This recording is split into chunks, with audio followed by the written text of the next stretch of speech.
following is a special presentation of ABC Sports.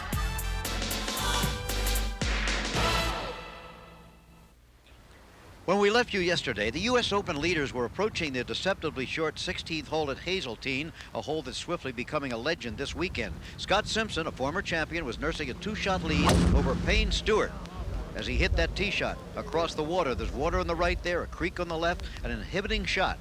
And Simpson found the deep rough bordering the creek on the left. He pitched out to the fairway, then to the green, and needed this putt for a par. The result? Well, his first bogey of the day, and the lead was down to 1. Payne Stewart came to 16 just behind Simpson. And he also found trouble on the left. Deep trouble. Looked like it might be in the creek, but it wasn't. It was in this long rough with this terrible lie. He also had to lay up short of the green on the par 4 hole. Not only short of the green, but still in the rough. From there, however, he pitched to the green, but very short of the hole. This turned out to be the most critical putt of the day. Watch it. In for a 50-foot par. And now he trailed by only 1 with 2 to go. Up ahead on the par 3 17th, Simpson had another problem. He needed this for a par. But it was not to be. His second bogey in a row left him tied for the lead. And now Stewart had the momentum. Watch this tee shot on 17. Now that was struck with the confidence that springs from making a 50-foot putt. And now he had a chance to take the lead. But he missed that birdie opportunity, and they were tied going to 18. Up ahead, Simpson played first. He was short of the green with his second and needed to get down in 2 from here to get his par on the long par 4. Pretty good chip, but it left that one. And now this was real U.S. Open pressure. A par attempt with a break to the right on the final hole. Down it went, and he was in at 6 under par.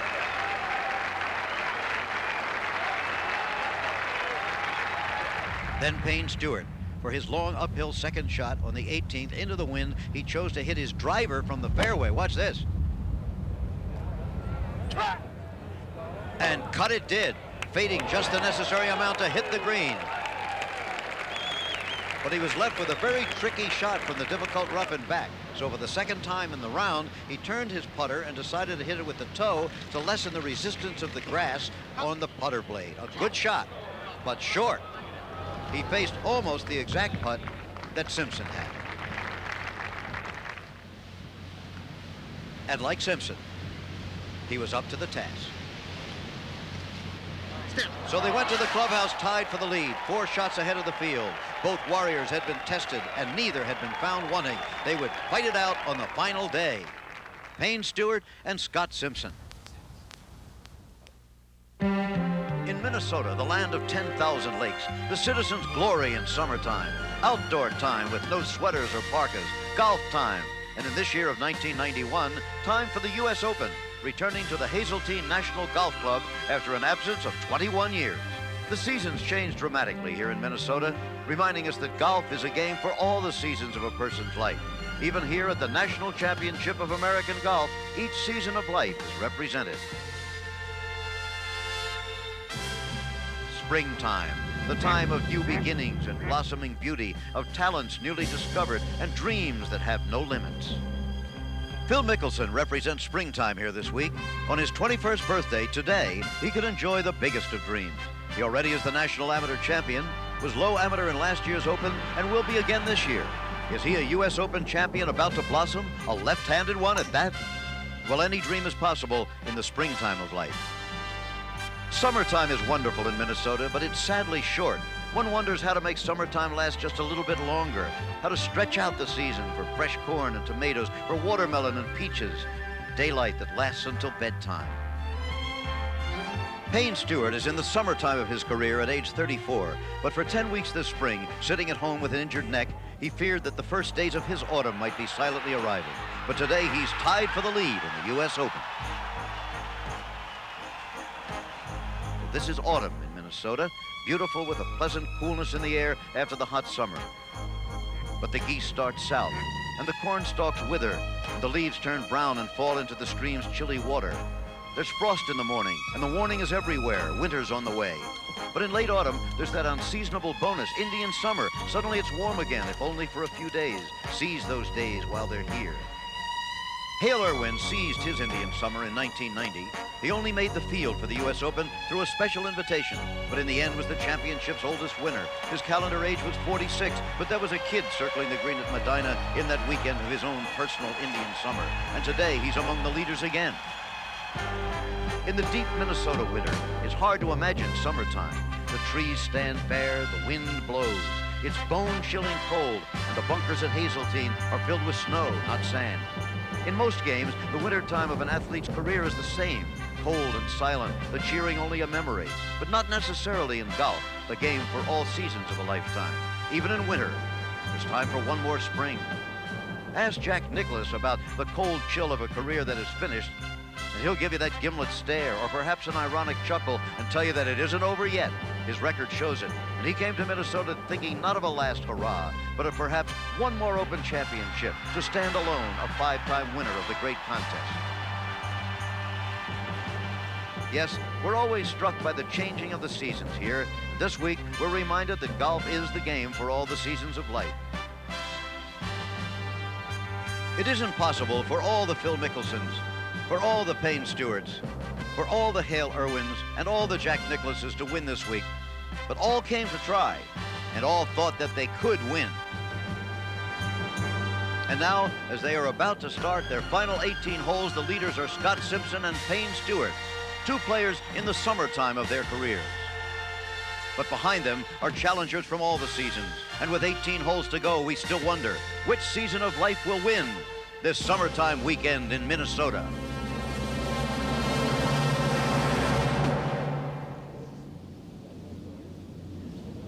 And now we go to the first tee.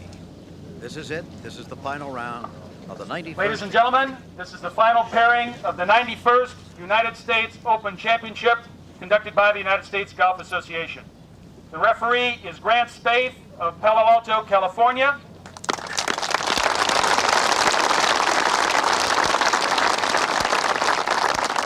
Mr. Spaeth is president of the United States Golf Association. The observers are David Marsh and Reed McKenzie. Dr. Marsh is captain of the Royal and Ancient Golf Club, St. Andrews, Scotland.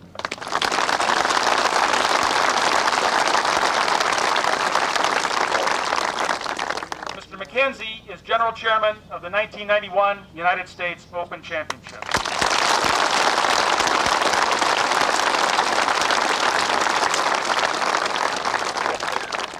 The players are Scott Simpson of Makaha Valley, Hawaii.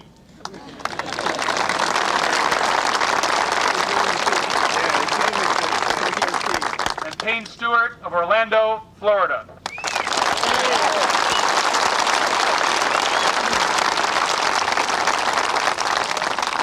Mr. Stewart has the honor. Play away, please. Good spot now, nice and slow. Take your time. Stewart, always instantly recognizable in the plus fours. Chewing gum, first tee onward.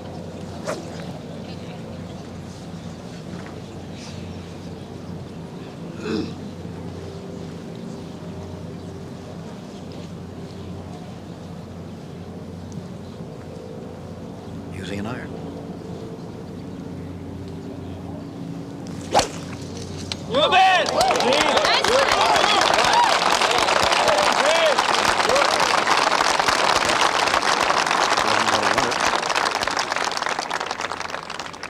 Scott Simpson. Better in the bunker than in the rough.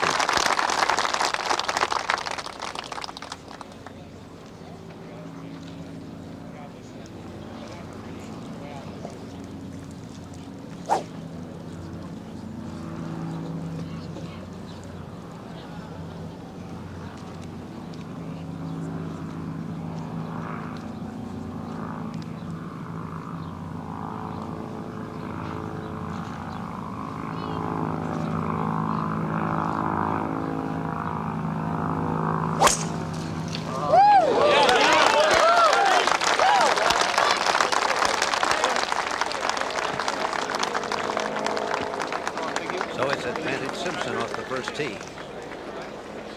They're off and walking. It's the final round of the Open.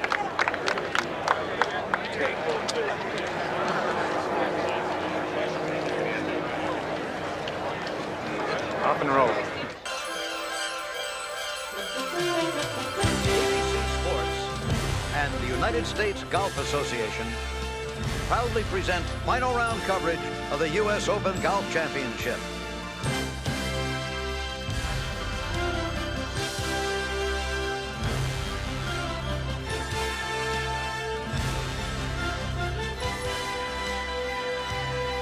"15 miles in the distance, that's downtown Minneapolis on a gorgeous Father's Day afternoon. After fighting the elements for most of the first 3 days, the players in the Open have been presented with perfect conditions for the final 18 holes. The air is crystal clear in the Minnesota summer. You'll be seeing the lush green of Hazeltine standing out among the farmlands and residential areas of the town of Chaska. And on the shores of Lake Hazeltine lies a golf hole that has become legendary in the space of one short weekend, the 16th, short, watery, and treacherous. Hello, I'm Jim McKay. Well, there are golf tournaments around the nation and all through the year. There are tournaments with great excitement and tournaments of varying importance. But there's only one U.S. Open. Only one tournament that determines the national championship of American golf. This one is the ultimate test. This is the one of which one player said yesterday, it's tough to hold your hands loosely enough on the club to even hit your shot. This one brings butterflies to the strongest stomach. This one brings distracting fears of duck hooks and fast-fading 5-irons to the mind of the straightest hitter. Because this is the U.S. Open, and whoever wins it will have earned the title national champion. I would suspect that Peter Alliss here, as always from Britain, might agree with that. And we certainly have golfers of differing appearance, differing swings, and differing temperament to fight it out, don't we? Yes, very much so. But it's not all over. Somebody down the field may do a course record, 66, something like that, and set a score that no one can beat. But it's interesting to look at the style of play between these two as well, and the statistics of how they fared here this week. One, Payne Stewart, more like sort of Billy the Kid against Wyatt Earp, really, the swashbuckling player. 54 holes they've played so far. Stewart leads. You see the little number 1 on the right. He's hit 45 of the 54 greens, whereas Simpson, the straight hitter, has only hit 31. Putts, well, again, Simpson, he's number 1 on the statistics of the PGA Tour. He's leading, and leading by quite a number over Stewart. So fairways hit, look again. We tend to think that Simpson is the straightest of hitters, and he is by just that few percentage. Birdies 10 to 13, and bogeys, well, 2 against 7. So although they're very different, there is some sort of similarity. Let's have a look at their second shots to the first. Payne Stewart, 180 yards from the hole, has the left-hand side of the green to shoot to, can run the ball up, does not have a particularly good lie in the bunker. The ball rolled in, but settled down just a little. That's Bob Rosberg out with the final group.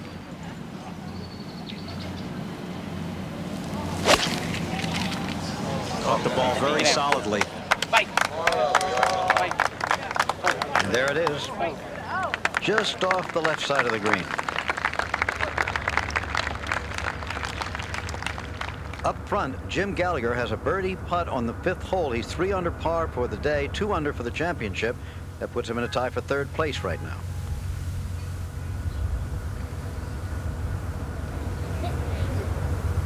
That comes up a bit short.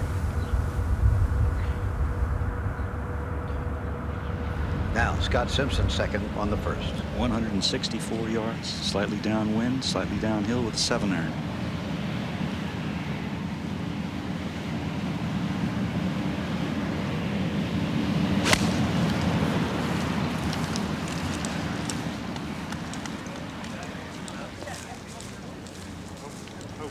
And Scott Simpson safely on the green, so it's still slightly advantageous to him in his battle head-to-head with Payne Stewart. On his first year on the PGA Tour, here is Brian Cam, young man from Rochester, New York, slight of stature, friend of Jeff Sluman's. They're about the same height. And look at this. Woo. Brian Cam is off and running. He's now 3 under par for the championship. Here's the way the course has been set up by the United States Golf Association. The fairways average 31 yards in width, not very much. And as for the rough, well, the first cut is cut to 1 3/4 and is 6 feet wide. The second cut, called the primary rough, is 5 inches high. That's an inch higher than in recent years.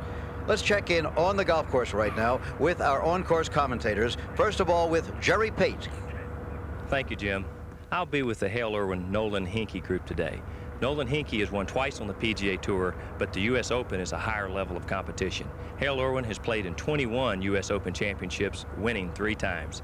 Last year, he was 4 shots behind going into Sunday's round and shot a blistering 5 under par 67 to catch Mike Donald and to force the playoff. Today, he's 6 shots back of the leaders. Can he catch him? I think he has a good chance. Now let's go over to Judy Rankin. Thank you, Jerry. I'll be on the golf course today with Fred Couples and Brian Cam. Brian Cam is playing in his first U.S. Open. He's easily the most inexperienced player amongst the leaders. This is the biggest day of his short career. And Fred Couples, at one time or another, has displayed all the tools that it takes to win a major championship. Can he put it all together today? Don't let his nonchalant attitude fool you. There's a burning desire to win. Let's go to Ed Snead. Judy, I'll be with Scott Hoke and Nick Price. Although neither one of these players has won a major championship, they have both suffered heartbreaking losses in major championships. How will this experience help them? Well, I think it's going to make them be more patient today. Understanding the pressure of major championship golf is a tremendous thing. They have one big advantage. They're going to finish ahead of the leaders, and although they started today 4 shots back, they're going to be able to post their score first. This is a tremendous advantage in the U.S. Open. Now let's go to Bob Rosberg. Thanks, Ed. I'll be with the final pairing of the day, Payne Stewart and Scott Simpson, 2 devoted fathers whose own fathers taught them the game, trying to win their country's championship on Father's Day. Sort of storybook stuff. Even though I think the pairing will be ideal with the 2 of them playing together, they cannot get caught up in playing each other. Even though they start the day 4 shots ahead, there are some very good players lurking in the background.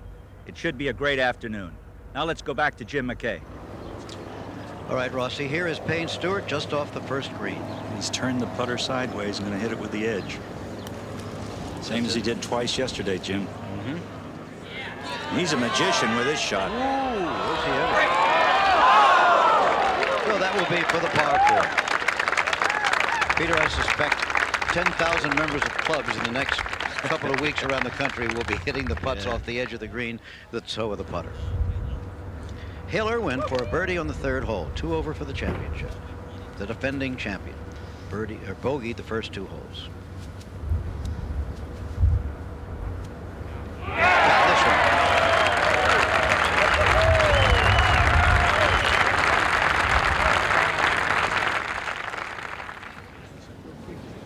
Here it is. Here's the situation. Stewart and Simpson tied for the lead. Jim Gallagher in there now with Brian Cam. 4 shots behind Fred Couples, Craig Parry. Here's Nolan Hinkey, the 26-year-old who's been in this all the way. Scott Hoke has dropped back a bit. Fuzzy Zeller's there with Larry Nelson. Ola Thobel. Scott Simpson.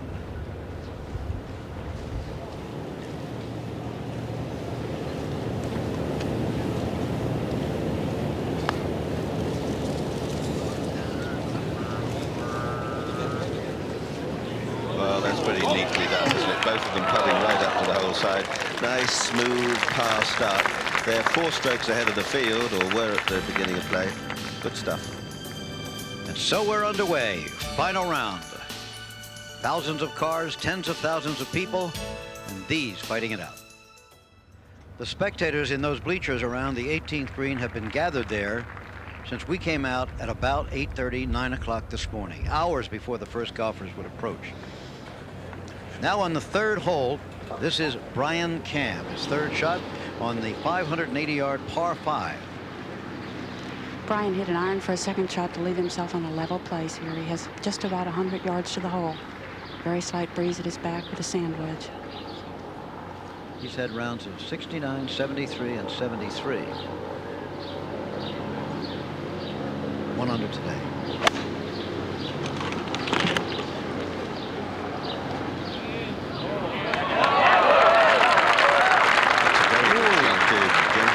It's amazing how somebody who's been around, he's nearly 30 years of age, and he's been playing golf a long time, should come to a spot like this and play so well under these conditions. You never know. That's a 3-iron from 201 yards. Starting it down the left side, cutting it in. Par 3 hole, as you see. Oops, whoops. Back into that rough. Now, we're beginning to see birdies, and perhaps a portent of what's to come today was D.A. Weibring, who started the day at 6 over par, had it 5 under for the afternoon at one point, but needed this for a bogey 5 on the 18th hole, still had around a 4 under par 68. There was nothing under 70 yesterday. In fact, there were only 2 rounds under par yesterday. Could be different today. The wind is down pretty much, isn't it? Well, yes, but it's interesting, Jim. Almost a quarter of the field are in, and that's the first good score we've had, really. Lots of 76s, 77s. There's an 80 from Wayne Grady. So far, nobody's really set the stamp on things. The later players, we're looking at some of them now. These are the ones that have got to do a 66, set a new course record if they're going to challenge the leaders. It's going to be interesting to see how Simpson and Stewart get on playing together. Are they going to get into a match play situation and watch each other too closely and let someone like the defending champion here hole a few putts, chip in, do something to creep up towards them at the top of the leaderboard? The chip by Irwin on par 3, 4th hole. He got away to a bad start. There you see he dropped strokes on the first and the second, birdied the third rather. But you've really got to get away to a hot start if you're going to challenge the leaders when they're in this position. The hottest start so far are Brian Cam and Jim Gallagher, Craig Parry also. 435 yards. This second hole looks fairly straightforward. Big open space off the tee. Of course, for this championship, they let the rough grow in considerably. That one bunker on the left, then we swing around. 435 yards, a nice par 4, slightly raised green. Sort of sits at you, looks at you. And you can see those 3 bunkers round and about, but if you miss the green, this rough is so penal. Getting down in 2 is very difficult indeed. See, there have been 50 birdies, but there have been 5 6s or more, and it's playing fairly easy, just over its par of 4.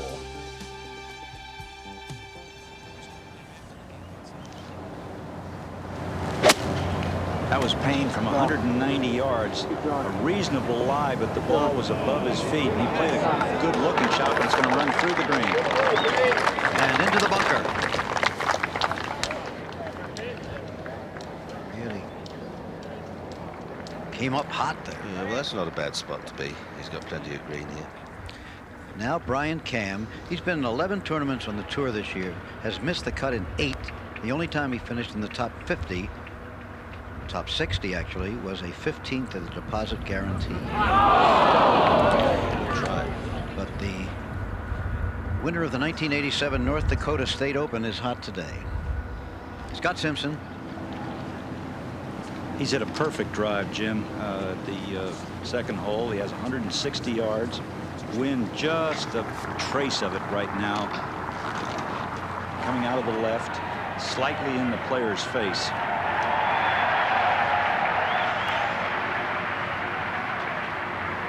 I think he'd have a 6-iron here. Try and knock it up in the air. Possibly a hard 7.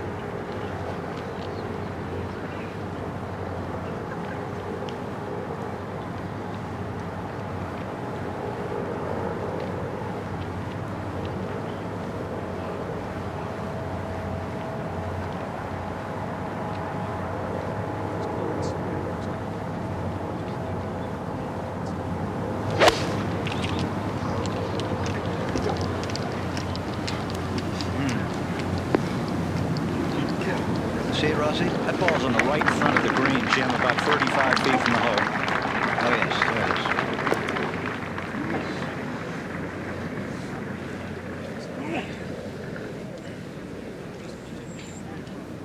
is. Wasn't too happy with that swing, apparently. Now, while that was going on, here was Fred Couples on the 3rd hole for a birdie.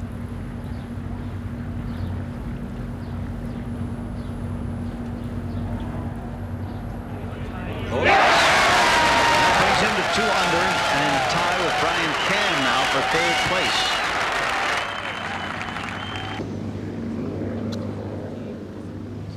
Now the short 4th. There have been 2 hole-in-ones here this week by John Inman and by Fuzzy Zeller on Thursday and Friday. Playing to 201 yards today, the pin all the way in the back of the green. Fred's taking a 6-iron. Any wind at all there, Judy? Very little breeze, and what there is would help them here, but this hole is fairly well protected by trees. I must say, though, both of these players, Freddie and Brian Cam, seem very relaxed.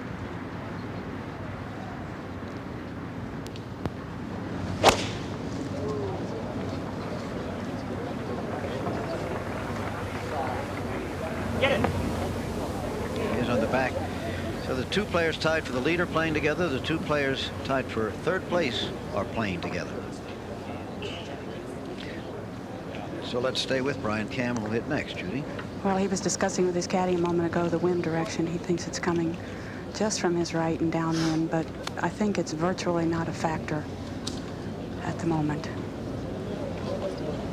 New ball. Went to Florida State. Did Brian Cam. Lives in Tampa, Florida now. Went for a new golf ball here.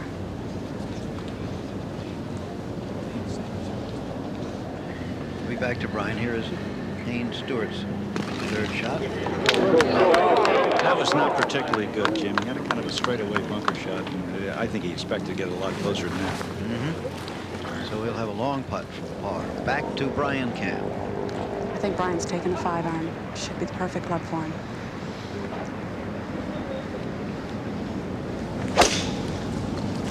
Good ball. Let's go, Fred. Come on now.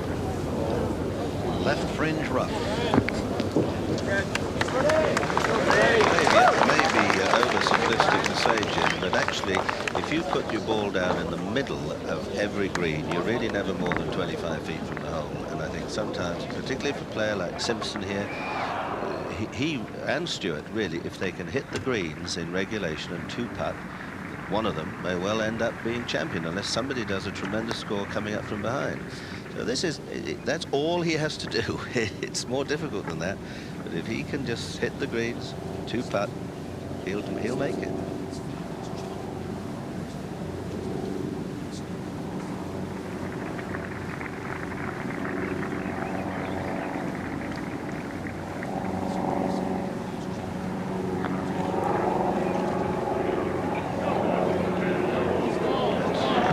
Just a little bit short. On this Father's Day, we asked this former U.S. Open champion to tell us about his kids. Yeah, I've got Bree, who's 8 years old, 8-year-old girl, and I've got Sean, a 4-year-old boy, and man, they're a joy. I got a sweet little girl and a wild little man, so they're a lot of fun. Well, are they going to come across for Father's Day? Oh, I don't think so, but we're going to go next week to the Anheuser-Busch, and we'll be riding all the rides and swimming in the pools, and we'll be having a great time there, and, you know, I look forward to seeing them pretty soon. A lot of Busch Gardens coming up next week for the family, huh? Yeah, that's nice too, isn't it? Yes, it is. Now we move down from high overhead. We're at the U.S. Open. If you've just joined us at 2 o'clock in the East, 1 o'clock here in the Midwest. It's 11 o'clock in California. Not to forget Denver. If you've just joined us, there it is. Tie for the lead, tie for third. Stewart and Simpson tied for first. Couples and Cam tied for third. And all these others, the followers, the pursuers, who must get moving, as you said, Peter. Well, they've got to do something, or the two leaders have got to stumble, and Simpson doesn't appear to be the sort of guy that's going to take more than 73, 74 at the very worst. Payne here's a bit more swashbuckling. He could get into a bit more trouble if he's a bit too flamboyant. He's got to hold that. It's no I mean, he got away with, well, he got away with a bit of larceny there. As he did on 16 yesterday with that 50-footer. So that was a par on the 5th hole, second shot of Hale Irwin. Jerry? Hale has 183, pin all the way back, 28 on the right. That's a 5-iron. Of course, Hale normally takes it in from left to right, and that ball is not cutting. Set up. I think the ball had a little mud on it. He was talking to his caddy, Jimmy, and said the ball flew funny on him. I think it flew off to the left on him. Hinkie hit his tee shot with a 3-wood off this hole, pulled it into the left bunker. He has approximately 172 yards and winds slightly from his right with a 6-iron out. Probably the most difficult pin placement on this green, and I think we're seeing so far the greens are starting to firm up after all that wind yesterday, Peter. Yeah, well, we still only have the good score from Weibring, 68. The next best score, Dave Rummel, 72. And no one else better than 74 so far. But when they firm up, the players take less club, obviously, and land the ball short, and the ball will release most of the time towards the flagstick. Back and left. Come back. Ball needs to get up, get left. Caught a little heavy and then turned the blade wide open to the right.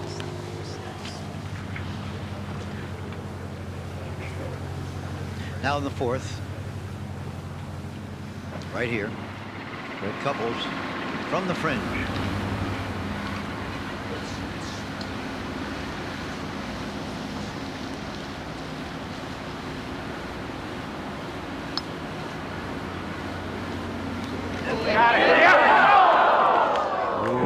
Big one coming back. Couples 1 under for the day. Let's have a look at that big swing of his, Peter. Well, the big swing it most certainly is, and he gives it a good free swish. He stands well away from the ball. Fred's a big man, huge shoulder turn, and just look where the club is. Not the classic pointing at the target, little across the line, but everything is full and free and flowing. This overhead view, I think, sometimes shows, you see the right elbow there, way up in the air, the club across the line. Head remains pretty still. A lot of movement, though, in Freddie's swing. The head remains pretty stationary. Now, look how those arms are slightly bent at the top of the backswing. Drills it right through. Very loose-limbed. Takes it straight back and up. See how it goes across at the top, just slightly. He gets back inside and drills it away. A lot of movement, a lot of legs, feet, hands, club head. Fred gives it a good full swish every time. But the head is still. Pretty still, yes. I think the head has got to remain. Although there have been some good players who have lateral movement with the head, but not all that many. There's his wife, Debbie, looking on. Golf wives are very faithful people. Most of them follow their man every step of the way. Some of them not tall enough to see over the galleries. See, today is a day, and we can't stress, it sounds so simple. If you hit the greens, get your pars. And Freddie only had a 6-iron to this green, missed the green, came to here struggling for his par.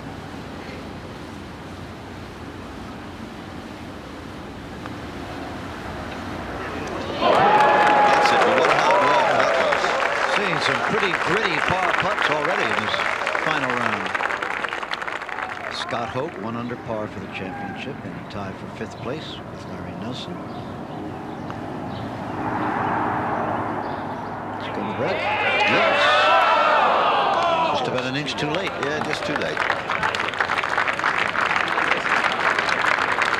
Back on the short hole, the 4th. Brian Cam's tough little par.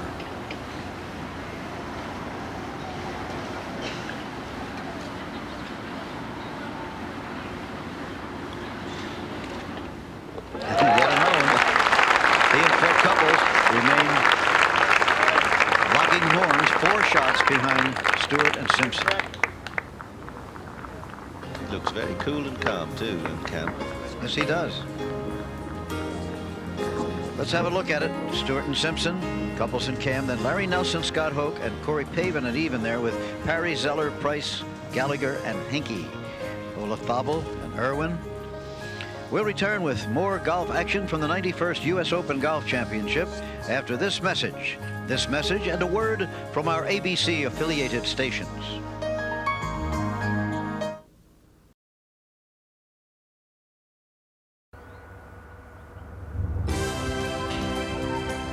ABC Sports exclusive coverage of the 1991 U.S. Open continues. This is the 5th hole, this medium length par 4, and that's Fred Couples.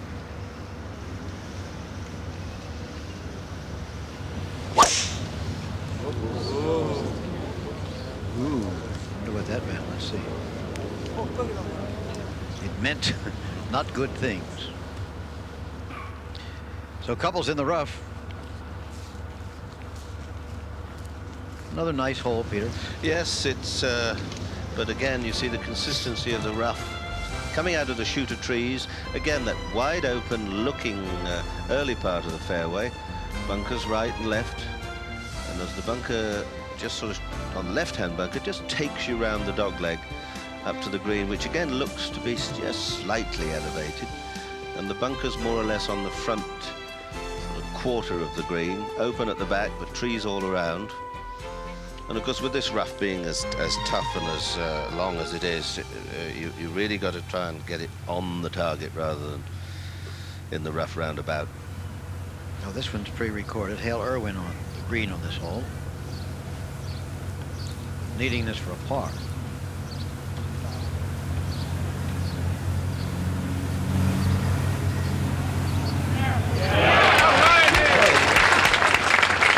These long par putts, quite remarkable so far. It is, considering that there's a little breeze here, though, today. On the short hole, Scott Hoke. Come back. There it is. Hoke at 1 under remains in a tie for 5th place with Larry Nelson, behind Stewart, Simpson, Couples, and Cam. Again, you see this this course divided into several, or a couple of distinct styles. One or two, several holes coming out of the trees through the woods, others along the edge of the lake, some in almost open country. Nice big bunkers on the right and left. But again, I think center of the green, you're not going to be too far away from the hole. If you try and be greedy and go at the pin, you can drag it off left and leave yourself a difficult shot. Price has got off to a bad start. Yeah, he's 2 over for the day, even in the championship. Oh, man. Slumped a bit after he hit that one, too. That, well, you see, neither of them, Jim, have hit the short hole greens. Yep. And they're almost going back to elementary stuff. You've got to hit the greens in the right number. So nothing really is changing very much here, staying immobile as far as the scores are concerned. There are the leaders. The others, Parry and Zeller. Fuzzy Zeller, 3 under for the day, by the way, so far. Simpson's 3rd shot on the par 5 3rd hole. From 185 yards out of the short rough, and the tree is going to bother him. He's going to have to shoot it at the left of the green.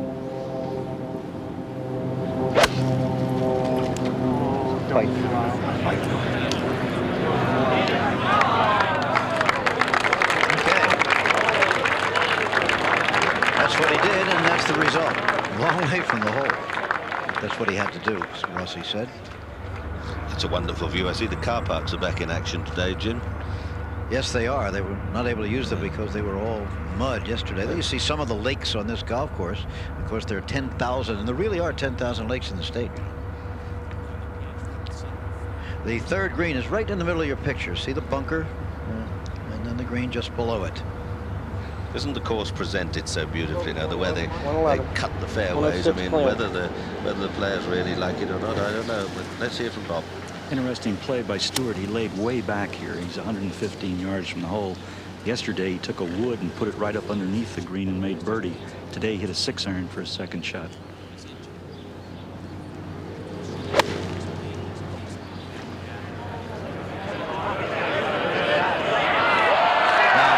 A bit more like Payne Stewart has been playing, and there is a very realistic birdie putt. Well, again, on Father's Day, we thought we'd tell Tim about his shoulder. What did his kids think about his layoff of 10 weeks when he was at home? My daughter was in kindergarten. She kept saying, well, when are you going back to work, Dad? Because she wanted to come out and go to the nurseries. And I said, well, I don't know yet. But the thing that really bothered them was I couldn't pick them up, you know, because I couldn't strain myself. And they'd keep running over and wanting me to pick. I said, I can't pick you up, can't pick you up. But it was fun. I got to see a lot of the Magic games there in Orlando. It was hard to, you know, watch them with that neck brace on, but I got my screaming in anyway. There, Peter, is another new nickname of American athletic teams for you. The basketball team in the NBA known as the Orlando Magic. Oh, that's what he's talking about. Sounds good. Now, what colors has our man got on today? I think he's got the Minnesota Vikings. Yeah. Purple and white, appropriately enough. Nick Price needs this for a par. He has driven the ball very poorly today, hitting the ball to the right most of the time. Does not seem comfortable. Oh, boy. He seemed to start in a very tight frame of mind, and now on tape from just a few seconds ago, Fred Couples.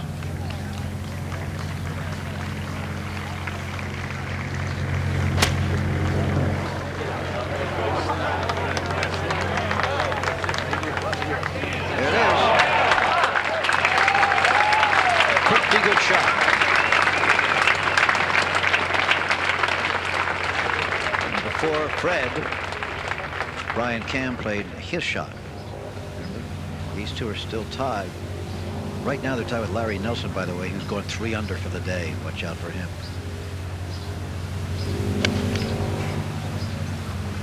Neat little punchy swing. Just dragged it a bit.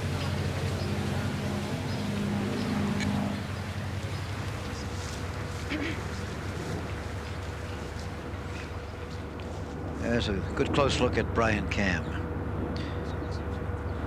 Here, joint leader Scott Simpson. He may not be joint leader very long because there's a very short birdie putt coming up from Payne Stewart.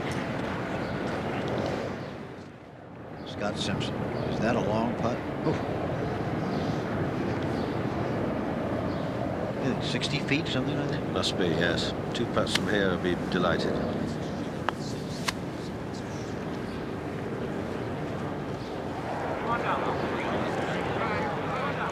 Hold up, hold up. That's pretty good for me. There's his wife, Cheryl. She was brought up in Hawaii, and that's where they live now.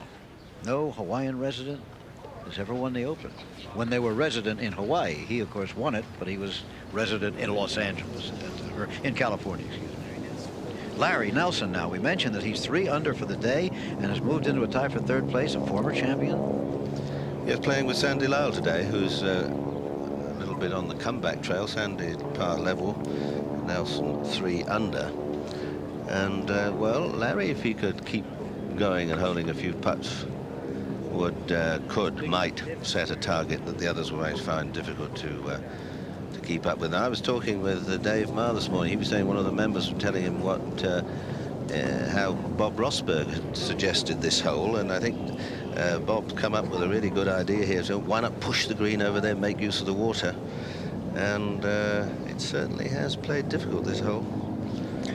Larry, another of the quiet men on the tour, learned to play golf in his early 20s. That's unusual. Scott Simpson made his par, back on 3. Ooh. So you keep doing that, you're not going to be far away. Hold the putt and keep going. The day is calm. There's a little bit of breeze on some of the holes. It'll take effect, but he's one of those quiet people that can do it. 43 years old now. This is getting to be the championship for the autumn years. Remember Ray Floyd and last year Hale Irwin, and here is the birdie putt for 34-year-old Payne Stewart.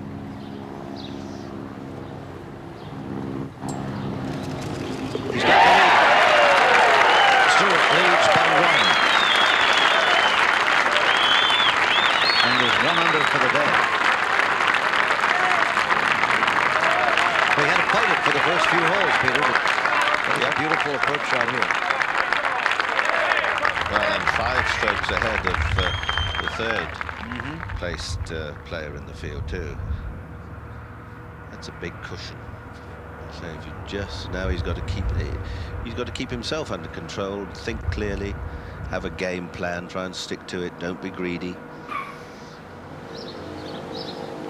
Couples can't fall back much further and stay in it. He's got to keep making these pars and pick up a couple of birdies, and he does. Pick the par. Stays at 2 under.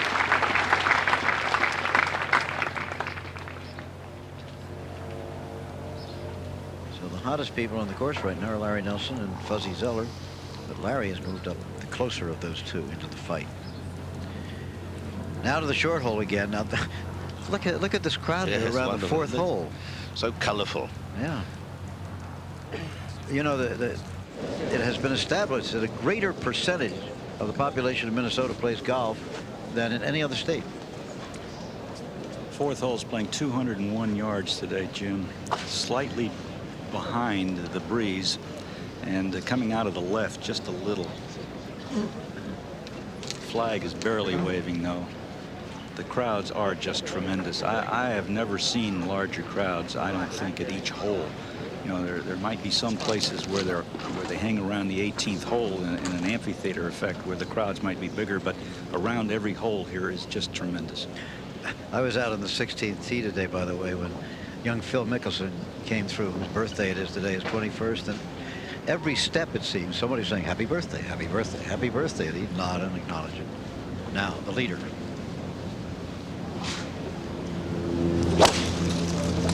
Check that out. The Painster.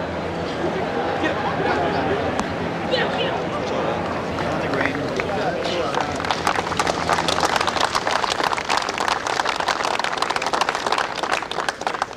As Peter said, down the middle and on the green. That's the story of this game today.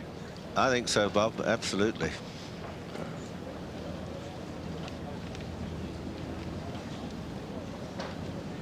Now Simpson will be next. Pull back to reveal him.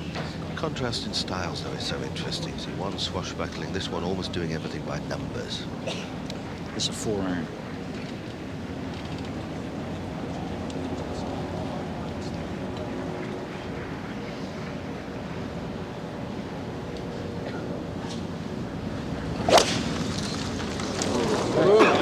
Come back. Go back.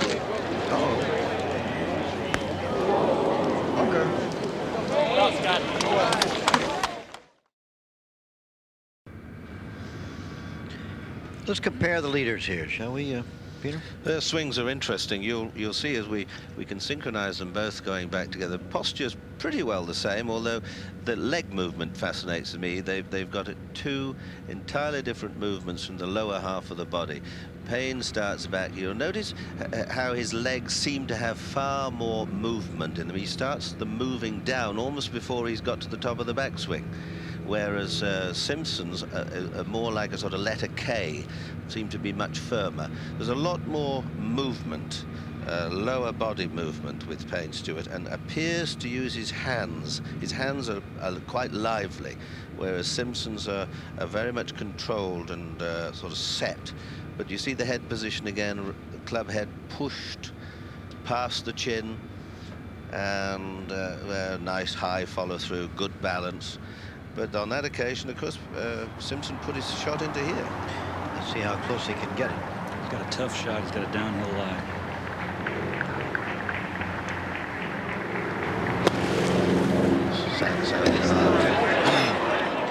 Awfully hot off that downhill, as Rossi said. The sand, you could hear it when he hit the ball. It sounded as if he was almost on sort of sand washed by the sea. Now, Larry Nelson, remember, he had a beautiful shot on the short 8th hole. This is his birdie attempt. He takes sole possession of 3rd place.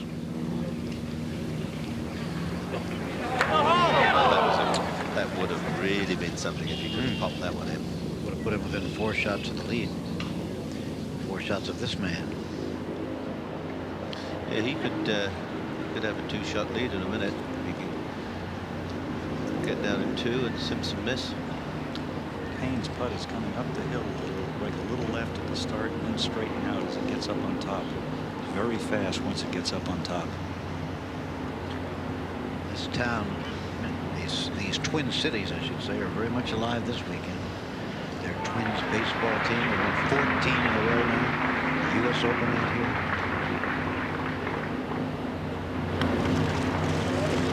Head nice and still there.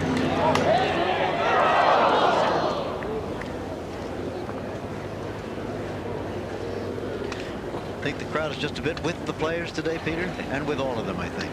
There's Payne's wife.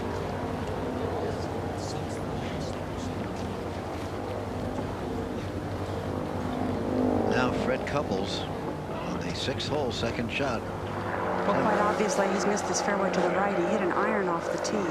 He now has about 170 yards to the hole. A very narrow opening through the trees. He would have to keep the ball very low. The safe thing would be to leave it short of the water.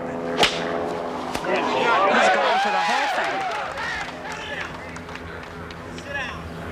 Tremendous golf shot.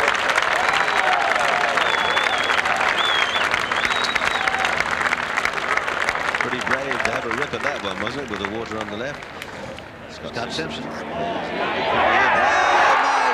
God.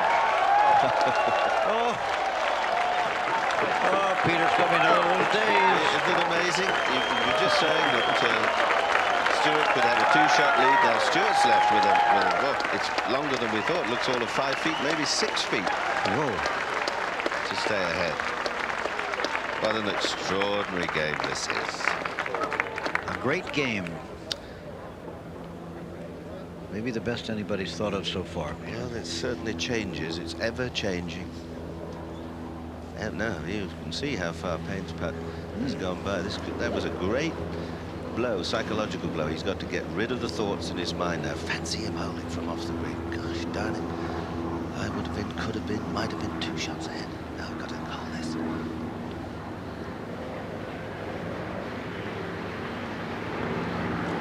All the way. He does it. Stayed one slim shot ahead of Scott Simpson. What a beautiful par that was. Worth another look, I do believe. Galleries milling and moving for position on the next hole. Here it is again. Yeah, they're so good for these little shots from around the green now when the lie is half decent. Just a little bump up, pitched it on the green, running straight at the hole. Dead straight, hit the flag stick and dropped in dead center. What a way to get a 3, though. You wouldn't recommend that too often, would you? Now here was Ray Floyd finishing up his round on 18. This putt for a par. Ray Floyd started the day 5 over, but was 4 under coming to here. Play, of course, has continued while we were away. For example, this shot of the leader, Payne Stewart, tee shot from the 5th hole.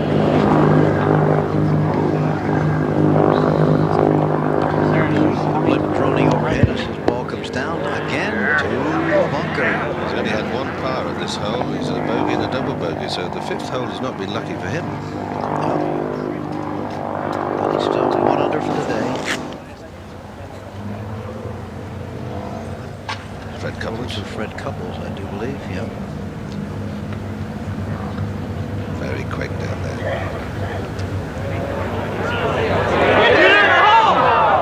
A little left break at the end. What a good one. And the keeper 2 under.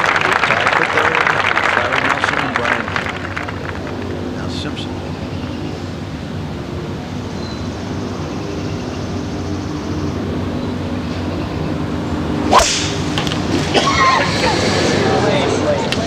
Just a little bit. He's hit almost the same shot, but he's in the high grass. Perhaps can't really see Stewart's ball, but I think he's in the bunker. Might be a better shot. Now, yes, you've heard the phrase summertime when the living is easy. These are the young people that made this country great, Peter. Yep. Well, let's hope there are many more of them. Relaxing on the waters of Lake Hazeltine. Nick Price on the 6th. Having his problems. That's from almost 180 yards. And again, he has pushed this ball to the right. He has hit 2 bad tee shots to the right and 2 iron shots to the right of the green. That one really went deep. What a shot he's got left himself. He's always had a quick, short swing, but I think under this sort of pressure, he's just getting a little bit quicker. He's going to have to come out of the long grass downhill with the pond on the other side. Now Payne Stewart in the bunker. Very difficult shot because of the stance. As you can see, he doesn't know whether to keep both feet out of the bunker or to put his right foot down in the bunker. It's 167 yards to the hole. A decent lie in the bunker as far as the ball is concerned, but I don't think he's even entertaining any thoughts about shooting it anywhere near the flag. He's trying to get it up in the left front part of the green, but it's a hard shot. Impossible to get comfortable over that ball. Probably will take a 5-iron and choke it down. Try and hold it into the wind. The wind is coming out of the right, and that's another bad feature. Gripping well down on the shaft, too.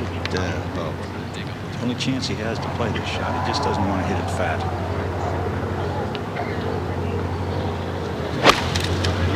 I'll tell you one thing, I'd say golf shots going at the left of the green might catch the bunker. Well, not even that, just on the shortcut. That's a good shot. 1-7, Fred Couples now in this par 5. It's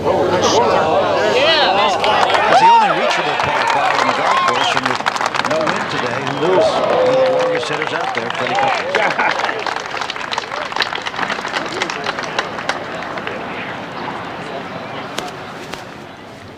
Scott Simpson, 165. Not the best of lies in the rough. Of course, you don't get very many good ones at the Open. He has the same problem as Payne, only he's not going to be able to stop the ball at all if he shoots it at the flag. He's got to shoot it to the left of the green.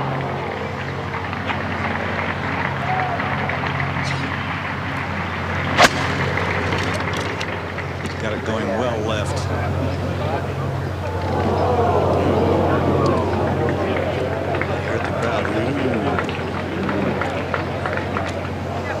Now Larry Nelson with his third shot. Almost at the flag.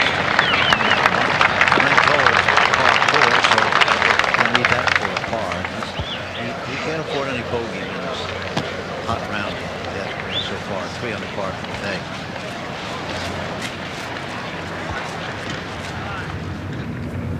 Scott Hoch now, 1 under the championship.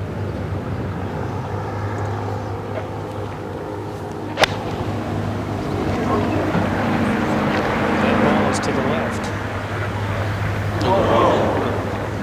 It's hard to tell. I did not see the ball go in the water. It may be embedded in the inside the hazard line, but I can't tell. There was no ripple, Ed, no splash or anything. Now a few words for the first time today, but not the last, from Jack Whitaker. Thank you very much, Jim. Watching these terrific athletes today, a lot of talk about backs going around this week, due to the fact that Greg Norman withdrew on Friday because of a bad one, and for the 10-week enforced layoff that Payne Stewart's gone on. But an aching back, which comes to all of us sooner or later, is the occupational hazard of a golfer. The back to a golfer is what the knee is to the football player and the rotator cuff to the baseball pitcher. If you really want to scramble a metaphor, it's their Achilles heel. Backs were made for scratching, for lying on, for patting, and for fathers to carry small children on. They weren't made to twist 90 degrees 1,000 times a month to propel a golf ball in the air. And bad backs have attacked all the great golfers down through the ages. Sometimes they are career-threatening. So we watch these players today. They say golf is not a contact sport, but they do play in pain. And I wouldn't be surprised if Payne Stewart's playing in a little today. Jim? The pain of pain.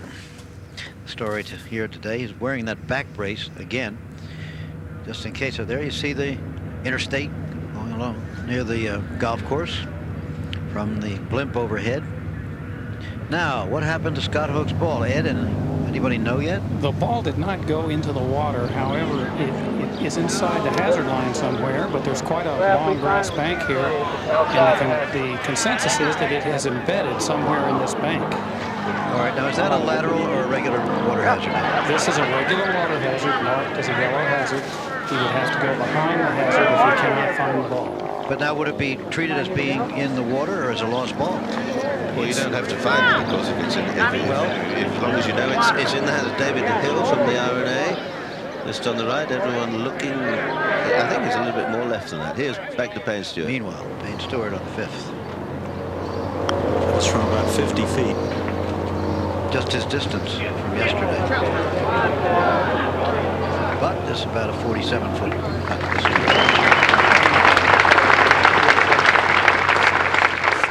Brian Cam still hanging in there, 1 under for the day, 2 under for the championship, tied for 3rd. That's just an iron layup shot, leaving himself a full wedge shot to the green, probably. Is it true he's using a Judy Rankin putter today, Judy Rankin? Well, his caddy came by me and asked me if I could put a little magic touch on that putter. I was surprised to see it, Jim. Autograph model. Now Scott Simpson at the 5th hole. He's fairly deep stuff there. He's got a lot of green on which to pitch the ball. Just get it on the green, coming out of that rough and have a lot of overspin.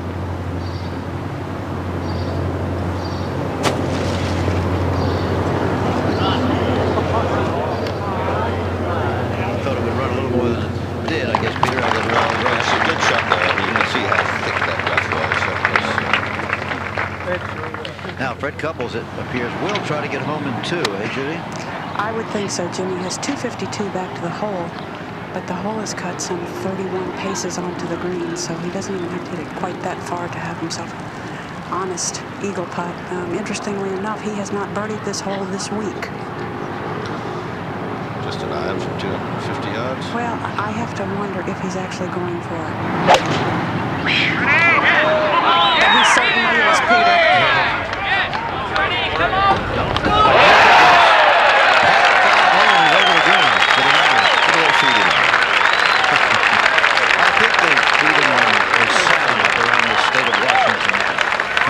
Well, here it is, 518 yards, the shortest par 5 on the course. You can see how the hole turned. Again, an open area for the first, say, 180 yards or so until we go round the corner.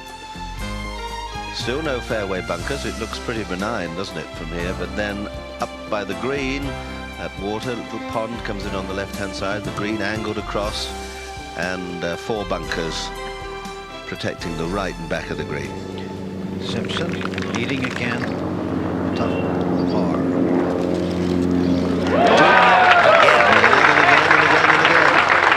Making hard work of it, but he's par every hole. So putting the pars down in the card, which is all you have to do. And on tape, Larry Nelson, remember, he came out of the bunker and needed this for a par in the 9th hole to stay at 2 under for the championship, 3 under for the day.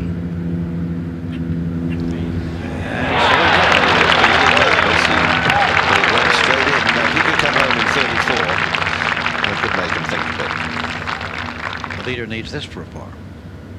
And he's okay.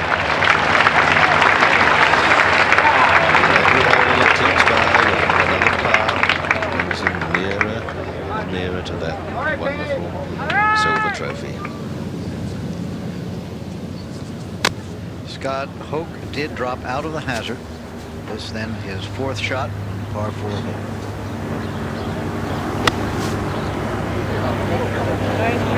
Scott never actually fell, Jim, but it was inside the hazard, just embedded in that bank somewhere. So it had been seen to go inside the hazard. There was no question about it. Yeah. So being inside the hazard is not a lost ball, it's a ball in the hazard.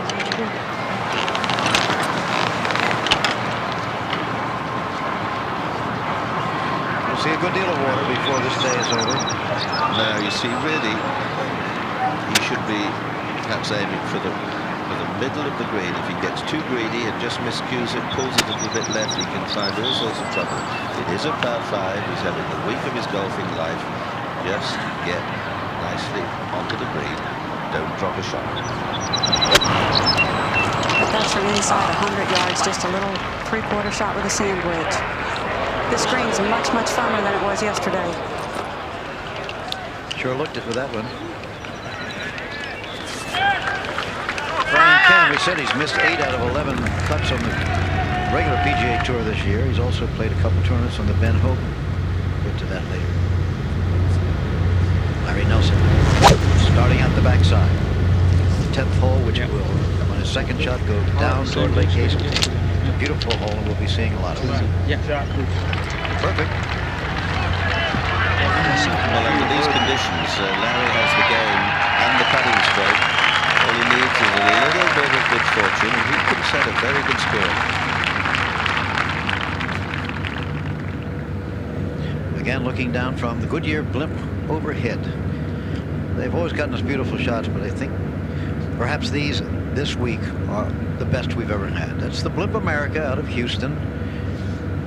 I mentioned before, including the Minneapolis-St. Paul area and Blimp Tour 91. I believe they're giving rides to people here in town under certain qualifying circumstances. That's a great thing to be up in that blimp, as you know, Peter. Yeah, great shot. But we've also, ABC have got their own little blimp up there, Sylvia. It looks as if they've had a little babby. flying up there.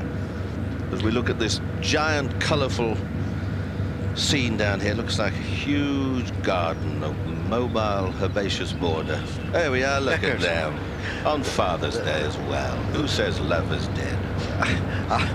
Our little blimp called Sylvia is for the purpose of picking up the pictures from our remote cameras that are not connected by cable to our mobile unit. They shoot the picture up to that shoots it back down to the mobile unit. To put it in definitely layman's terms, it goes out from there. Now Couples. Now Fred's hit two wonderfully powerful straight shots to here, and you almost feel it'd be a sin if he doesn't get down in two. 3 eagles, that's all that's been here this week, and he's played under its average. Supposed to do it in 5, and they've averaged 4.8. Pretty delicate little chip. Pretty quick, Judy, isn't it? And a grassy lie.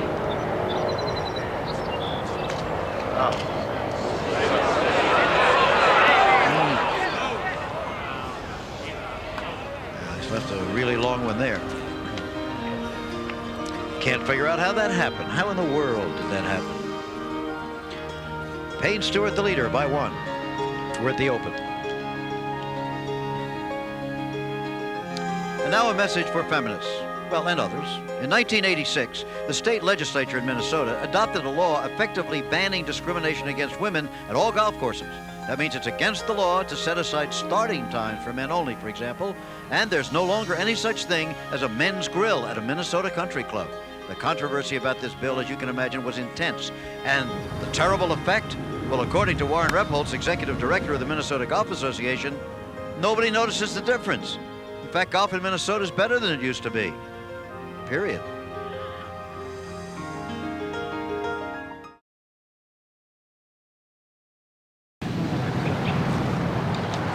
We return to the U.S. Open. This is the 6th hole in the leader, Payne Stewart, 405-yard par 4. He's 165 yards and has what I call a teaser lie. It's just good enough to think that maybe you can take a shot at the green, but it's a very tough lie. It's down in the grass, all gnarled around it. He tried to shoot it at the green and knocked it way out to the right. Out again. Actually, a bad break that he came out of the bunker, I think. Almost everywhere, it's easier to play out of the bunkers. Is that it, Rossi, than out of the rough? Well, yes, as good as these fellows are out of the bunkers. Larry Nelson, second shot down the hill at 10. A bit earlier.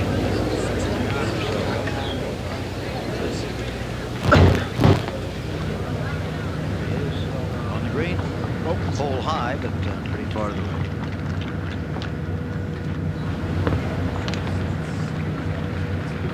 Now Scott Simpson on the 6th hole with his second shot. He is 175 yards from the hole. Little mud on his ball. It's a 6-iron.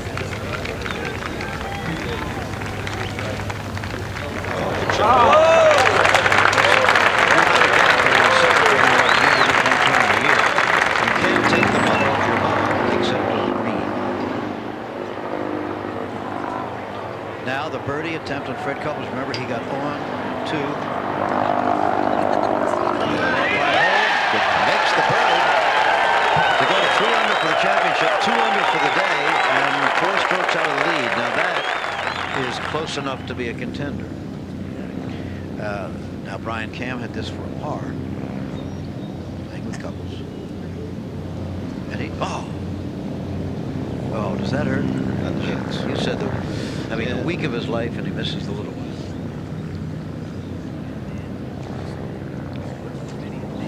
Fred Couples, a short 8th. This was his tee shot. That was a 6-iron, and it's kind of the edge of the breeze that's on it. And it's been a serious change in fortunes. Oh, absolutely, Judy. Having got it 4 on the last hole and then drop one here, at least one. As your old colleague Henry Longhurst would have said, his ball has found a watery grave, and so perhaps of his hopes. Yep. There it is. They're certainly making the task of the leading pair, Simpson and Stewart, a lot easier. Nobody has really got the crowds cheering from way down the field. A lot of decent play going on, but nobody really did anything startling. Rossi? He's got a fairly decent lie, although his stance will not be a great one again, but on a short shot like this, I don't think it's going to make a whole lot of difference. It's going to swing down to the left after it gets over the hill, about 15 feet short. Nice shot. My leg, my leg!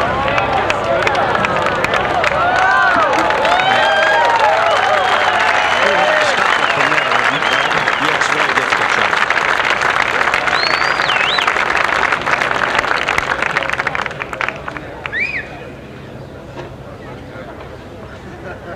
Yes, Peter, those are the colors of the Minnesota Vikings. That's the football team. And Yes. the baseball team is the Twins. Rather conservative. Now, Brian Cameron just missed that little tiny putt here at this 8th hole. Just to try to put it out of his mind.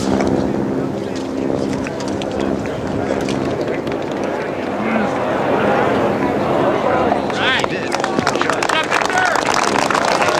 He's now 6 shots behind.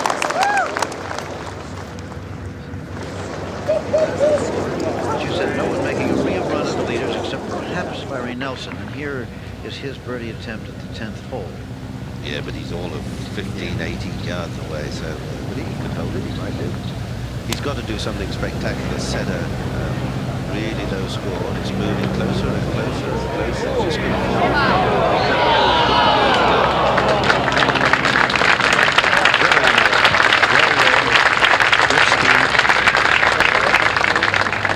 Simpson. Trying to get back into the tie for the lead again, where he was at the start of the day. One behind.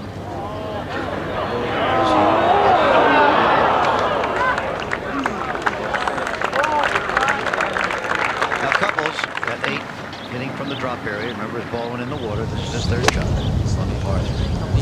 About an 88.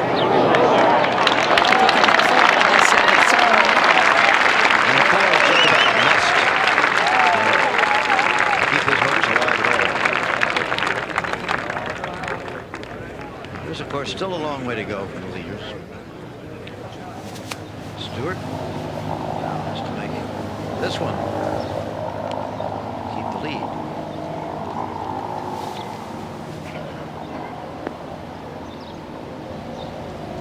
There's a lot of dangerous holes too ahead, Jim, even though the conditions are much calmer, much calmer than yesterday. There are still, the rough is still up, the tension is there. You tend to think it should be a 2-horse race, but you never know. Was it Sam Snead came to the last hole, one of the greatest golfers ever, never won this championship, came to the last hole, was it wanting a 6 to tie, or somehow contrived to take 7 or 8. Yeah. Never was to win this championship. That's right. On paper, he should have won it umpteen times, but never did. Fuzzy Zoeller started a little late, it appears, but he's 4 under on today's round. Bad back and all. There's a lot of bad backs out there, as Jack was saying a while ago. They're no fun. 4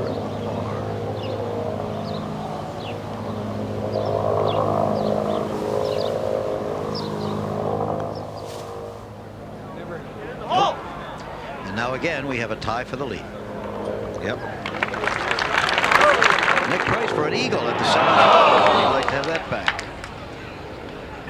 Might have cheered him up a bit. Yeah.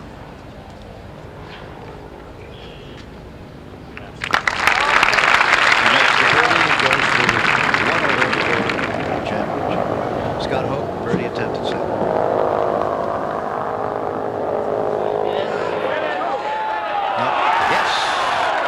Going to stop. Well, it gets back one of the 2 strokes he lost on the last hole. Back to Fred Couples. Very tough 5-footer downhill. It would appear as though it might try to break to his right, but my suspicion is it picks up speed, it will not.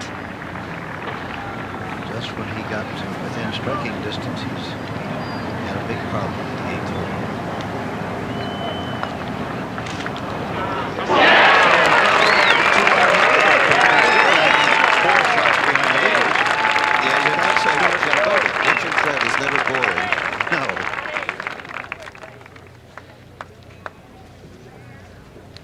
5'10", 175-pound, well-built, as you said, really more powerful than he looks. Here's the 7th. Yes, it's 518 yards, and well, no trouble sort of off the tee except for the rough, and of course left and right, no fairway bunkers. Here's Payne Stewart, co-leader now.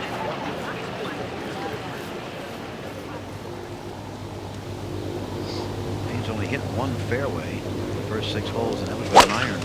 But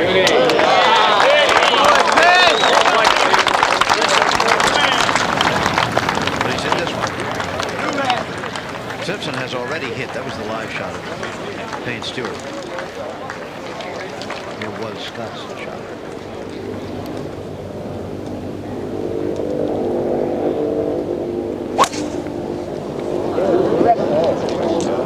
He likes that, doesn't he? That's way to the right, Peter, in the rough.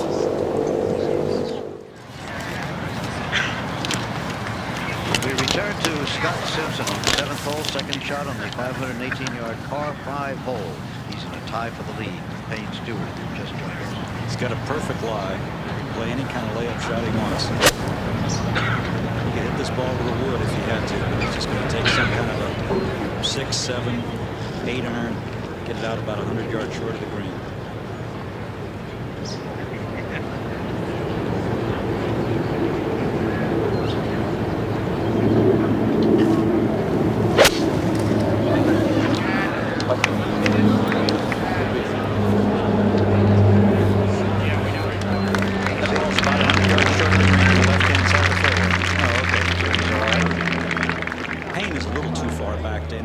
Thoughts of going for the green. He's also going to lay up. All depends how far he wants it from the hole, what he feels comfortable with to play his 3rd shot.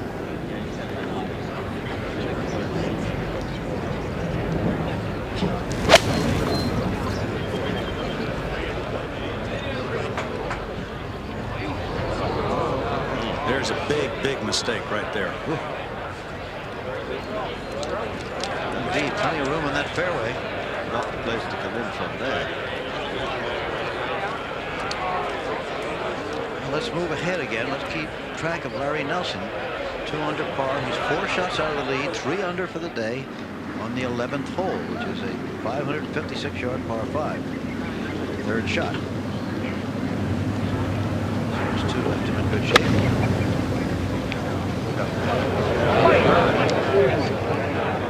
Okay. So, they stand about 5 past 3 in the east and 5 past 2 here. This is the way they stand. Just about where we started after an hour and a half of play. Stewart and Simpson tie for the lead at the same score, 6 under par, but only after many adventures that have virtually worn us out, wouldn't you say, Peter? But standing by, nattily attired, meticulously prepared, and beautifully spoken are Roger Twibell and Dave Marr, guys. I don't know if I can follow that, Jim. Well, I think we should just go right back to golf on that note. Actually, hi, everybody. Along with David Marr, I'm Roger Twibell. We have reached just about the midway point here of the final round of the 91st United States Open. And, David, I think back to yesterday and what transpired at the 16th hole. And I remember a while back I was here with Hale Irwin, and Hale said, Reese Jones, who redesigned this course, said, if you can make 4 pars at 16, you can win this tournament. Well, Payne Stewart has made 3 pars so far at the 16th hole, and it could very well come down to that 16th today. Well, he could have made anything at 16 yesterday and did make that long putt. But I think the golf course really starts on the finish there, starting at the 13th hole, Roger, that hard par 3 there. If you can play those last few holes with any kind of lead and play them in even par, you will truly be an Open champion. And, of course, there's some dangerous holes there. 17's very hard, a par 3. 16, of course, you can make any number on. I don't think you can have a big enough lead standing on the 16th tee to feel comfortable. And, of course, the green's starting to turn that USGA green, which is just a shade toward brown. Well, it's a little more like, I love that color, though. Yeah. I think we get our too much water on our greens, and this way, though, then you know they're lightning. So the greens are speeding up, conditions absolutely perfect, but the nerves getting a bit frayed here in this final round. And second shot at the 9th hole, here's Fred Couples. 145 yards uphill with a 9-iron. Good lie in the first cut of rough.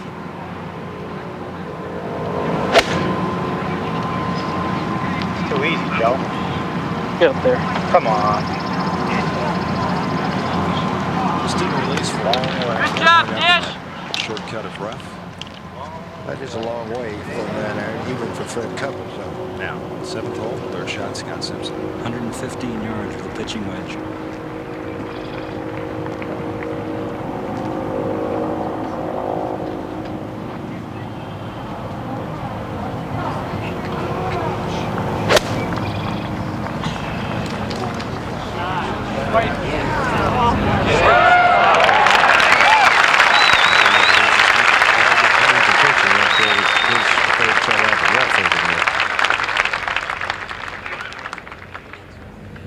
Par 5, Rogers. You see dog leg to the right, and it goes slightly downhill there. You want to play a left to right shot.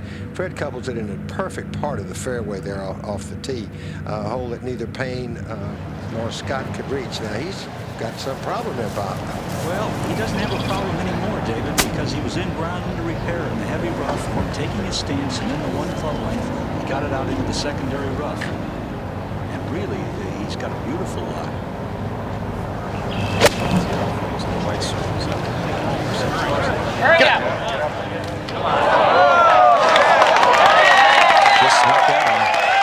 I'm sure he wasn't trying to be too cute there, Rogers. Turned out perfect. Yes, that's the one place you can be a little aggressive on that particular green there. And at 11, Larry Nelson has putted for birdie to get to 3 under.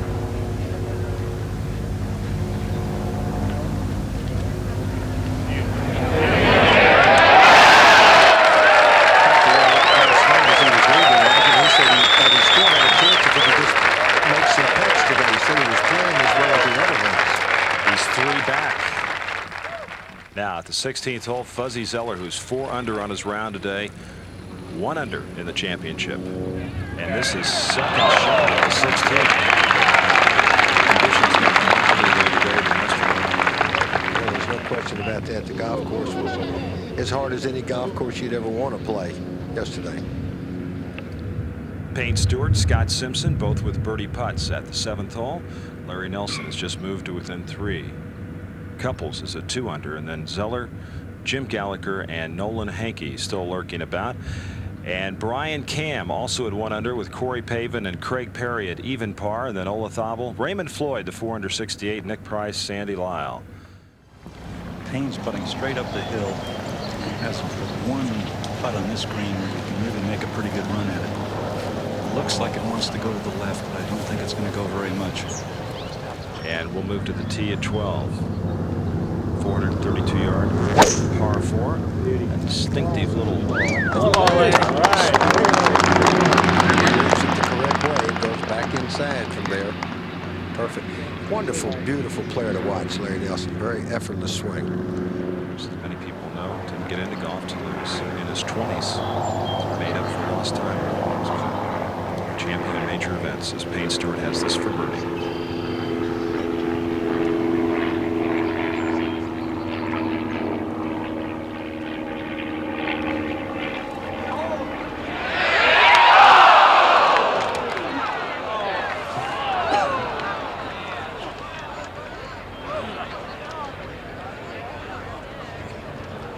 Going to get that one out the cup.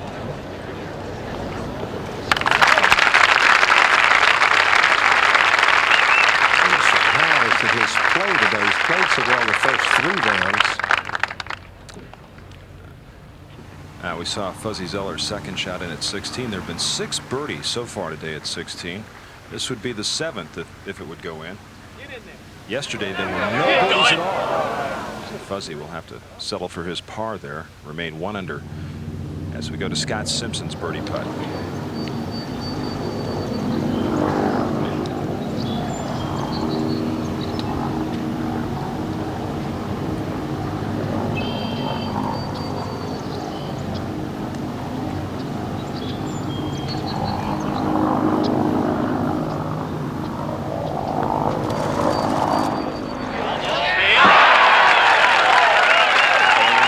Simpson has moved to 7 under par and a 1-shot lead over Payne Stewart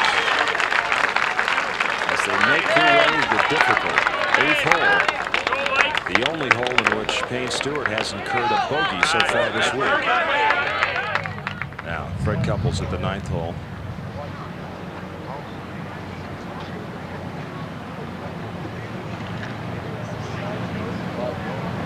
third shot. Using a putter.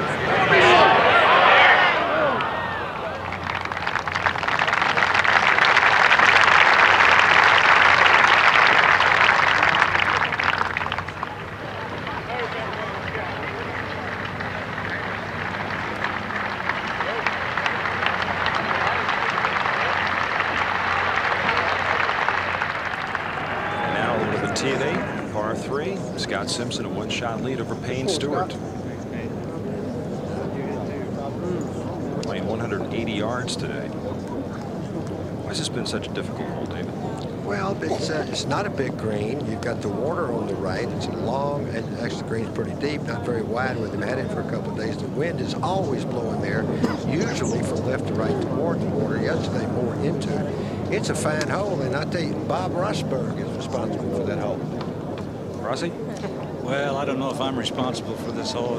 I sort of had the idea that we should move it to the left of this pond. The hole originally went over the pond to a great big green where the second tee is located now. I just wanted to identify you, Rossi, in case somebody makes double bogey there, they'd be looking for you. Well, there's no bailout here. That's right. That's why the hole is so hard. If you knock it in the left-hand bunker, you have a downhill bunker shot, and you practically have no chance to get it down. And the right is just, well, there's just nothing there except water. A little wind in the player's face today. I think it's a good hole, too, Roger. It's not overly long for one that has so much trouble around it. See the players back there, bottom right of your screen.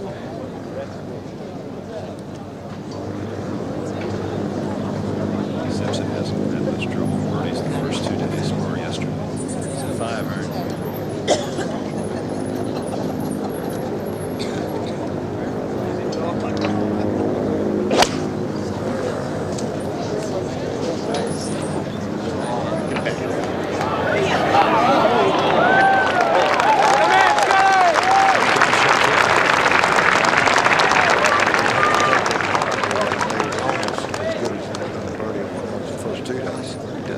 Center of the greens, doesn't he, David?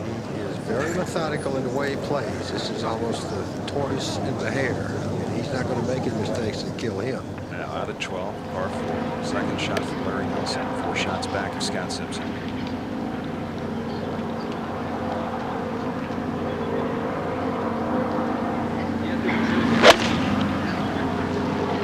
Not too much. Inside bunker to the left. Back to Payne Stewart at 8.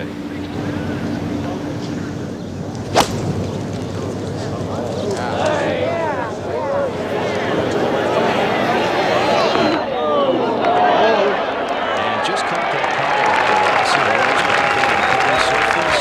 It's a pretty good golf shot. Both Simpson and Stewart with birdie putts at 8.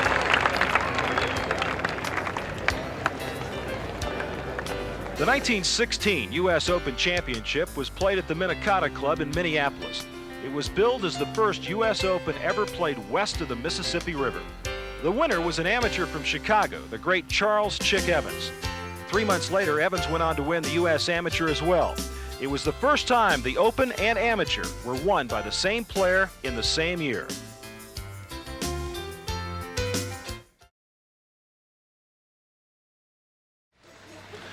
The Goodyear Blimp will be hanging around Minneapolis-St. Paul through July 13th for Blimp Tour 91, and we're glad to have them here today.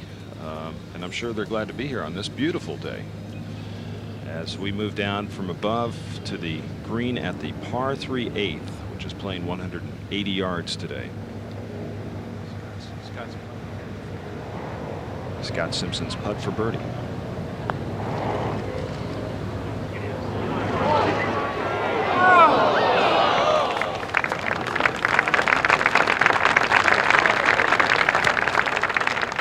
Now, Larry Nelson at the 12th hole out of the greenside bunkers. Third shot at the par 4.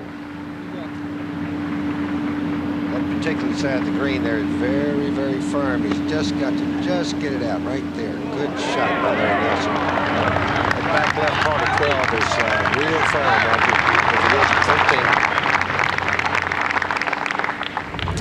13. Now on the tee at 10, Fred Couples.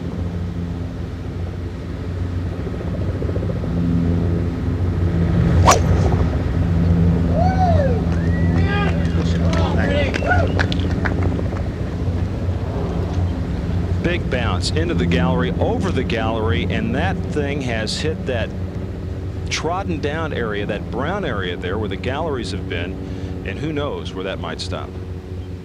Now, at 8, Payne Stewart does to tie Scott Simpson. Putt should go a little to his right, be very fast once it starts breaking.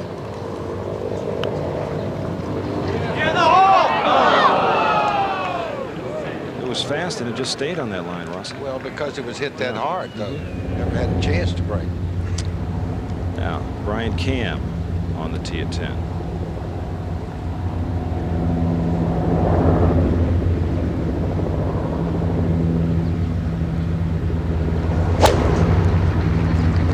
This ball is started way left. Well, they got both sides covered, don't they, Judy? They do. Well, that got a favorable bounce. It hit up into the tree and kicked down in front of the bunker. Very favorable bounce. Woo. Matter of fact, he'll have a play into the green at the 10th hole. Now, Payne Stewart with some work left for him at the 8th. You'll remember the other day here, hit a 8-iron short to the front of the green when the pin was cut down front, chipped it past, and then ran it by. Made his only bogey, of course, made a double yesterday.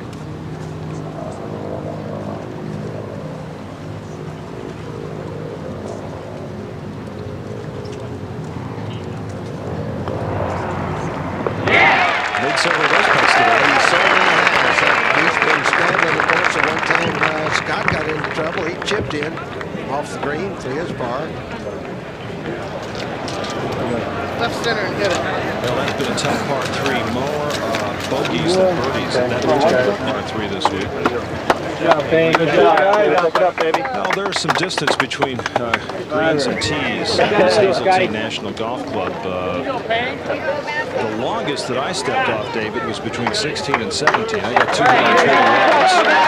That's because of the change of holes. Those are two completely new holes there.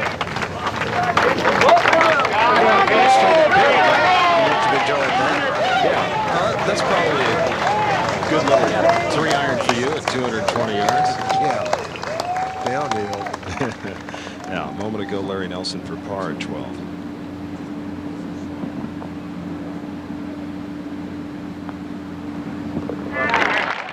Now the tee at 9, Scott Simpson.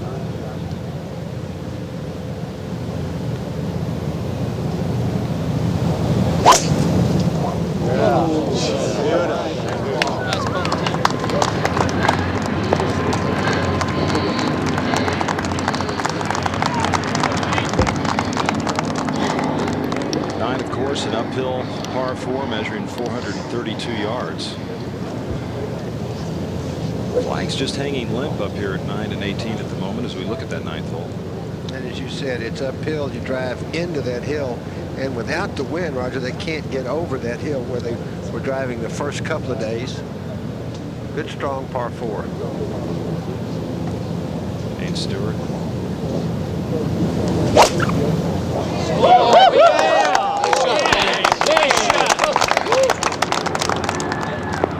There's a fairway and a big drive by Stewart.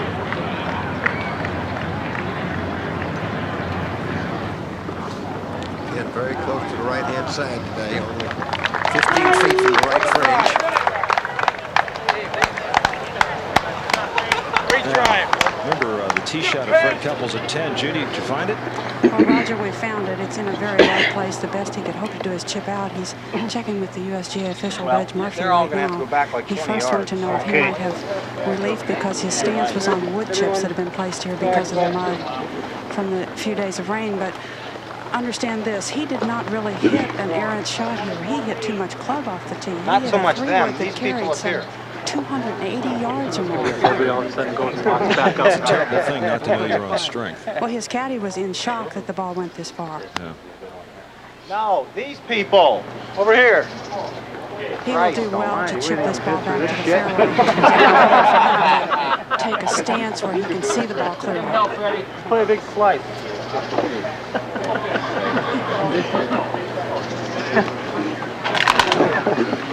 He's got to get down on his knees, Judy, and make a swing at this. The ball is almost back under some low-hanging trees and shrubbery. It's a very deep grass. You better watch this. If you get down on your knees, more than likely you're going to hit about 2 feet behind it if you've never tried that shot before. Just don't put a towel underneath it. I don't think Craig Standard taught us all a lesson with that. Well, and he's attempting to move the people back farther than to his left. Approximately how far, Judy, is he from the green? Because it looks like he's down there quite a ways. I bet you he's not 80 yards from the green, Roger. And of course, 10 is a 410-yard par 4. There's Frank Hannigan about that ruling or request for well, one. Frank's sitting over here. What do you know about that, Frank? Well, it's my understanding that all those wood chips places are in effect ground under repair, even though they're not marked by white lines. Now, he may very well be entitled to relief from his stance if he has to kneel or stand on those wood chips. USGA official Reg Murphy there with the walkie-talkie, and they're checking on that. Well, that would be a big break for Freddie Couples. Larry? Doesn't matter. Thanks. My attempt to understand him the first time, my understanding was he told Fred that only if the ball were lying on the wood chips would it be relief, not his stance. But I may not have heard them clearly, and I'll check with Mr. Murphy just as soon as. Okay, Judy, thank you. We'll check back with you in a moment. Meanwhile, we'll go to the tee at 13. Par 3 playing 207 yards today. Larry Nelson. 4 under on his round.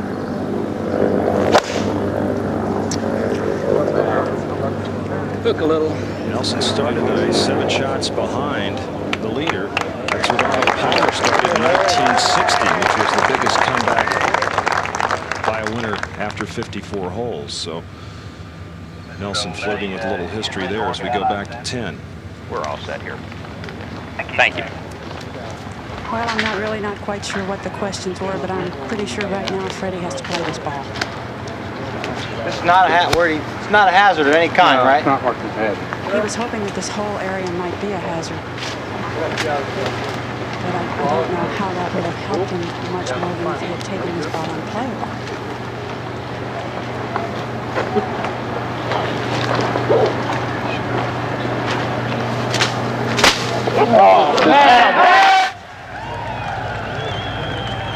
Well, this ball made it just 4 or 5 feet into the fairway. Beautiful a chance to put it loose and maybe make 4. Terrific shots. He's got imagination. Well, it's a lot of talent to hit that ball, too. Now, Scott Simpson at 9, second shot. 170 yards, wind a little out of the left, uphill, 6 iron.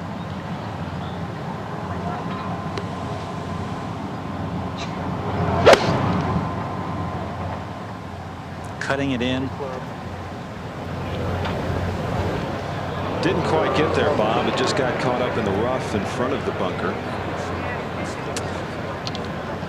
Well, Fred Couples watches a lot of TV, but he still has imagination.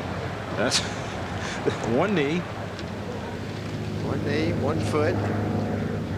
I tell you, if you've never tried this, don't, number 1, because you can hurt your back trying to swing at a ball like this. And number 2, first time you try it, you're going to hit about 2 feet behind it. It's a pretty good turn there, David, he made on that. Well, Fred's double jointed. I mean, everybody talks about his turn. Well, he can do things that the normal person can't do. Now, his third shot. Sit.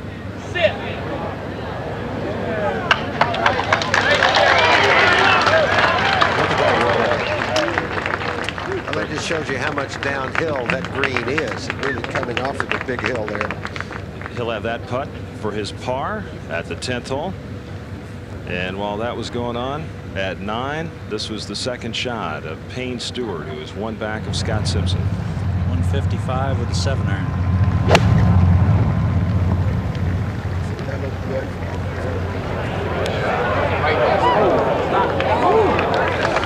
Shot safely in the center of the green at 9. Stewart trails Simpson by 1. The final round is 91st United States Open from Hazeltine National Golf Club. 61 years ago, the 1930 Open took place in Minneapolis at Interlaken, some 13 miles east of Hazeltine. Bobby Jones had just returned the hero from Great Britain, where he had won both the British Amateur and Opens. Jones needed 2 putts from a great distance to protect his 1-shot lead on the final hole. That was the last stroke in an Open ever played by Jones, who went on to win the U.S. Amateur at Merion to complete his Grand Slam. Bobby Jones then retired from competitive golf at the age of 28.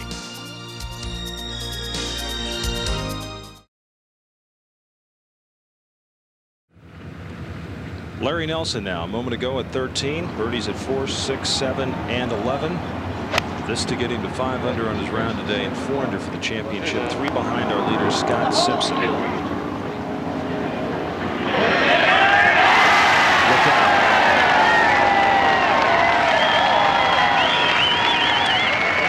He began the day 7 shots behind the leaders.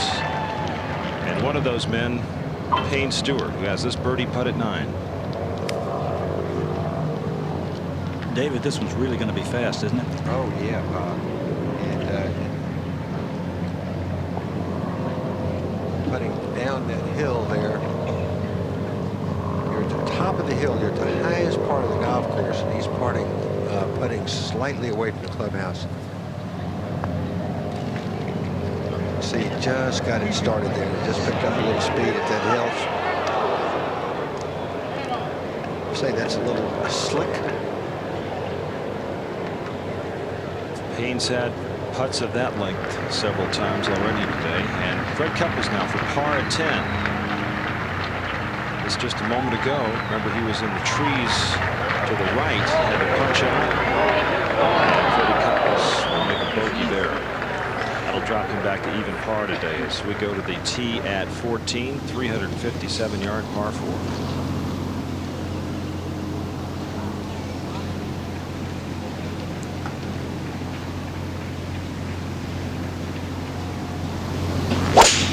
Won less than $30,000 on the PGA Tour this year. Roger, you can tell Larry must be swinging well because he's one of the few guys we've seen take a wood off of that tee. Of course, he's a good straight player, and that's why he's done well in major championships. He hasn't played very much this year, just 9 tournaments. No, he hasn't. Here. Played just 15 last year, David. You know, he's been working on some golf course designs and such. He had some injuries. Now, Payne Stewart for par, 9. He has made about 4 of those today. He has cleaned up all of those. He's working that gum over. You can tell how he's feeling.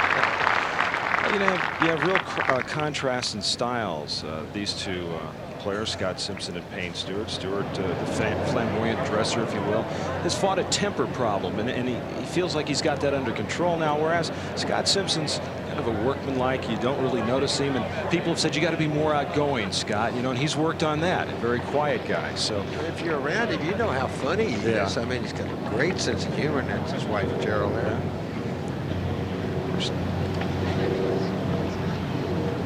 Now this is for par. He always makes one stroke, whether it's with the putter or the club, that is a practice swing that looks like the real thing. It fools you sometimes. Yeah. He's got a few nice little putts. All of those are nice. And he remains at 7 under in 1 shot ahead of Payne Stewart.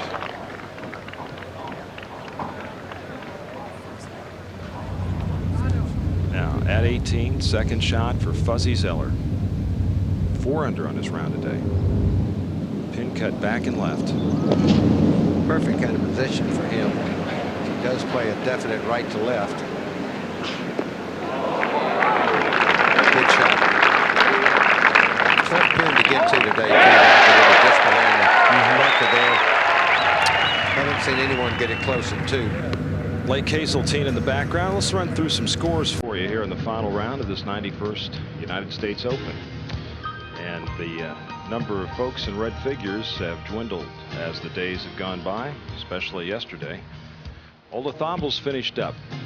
+1 for the championship, 2 under on his round today. Jim Gallagher got off to a good start, was at 3 under at one time, but has fallen back. D.A. Weibring added to 6 under one time today, finished with a 4 under 68, one of the low rounds along with Raymond Floyd.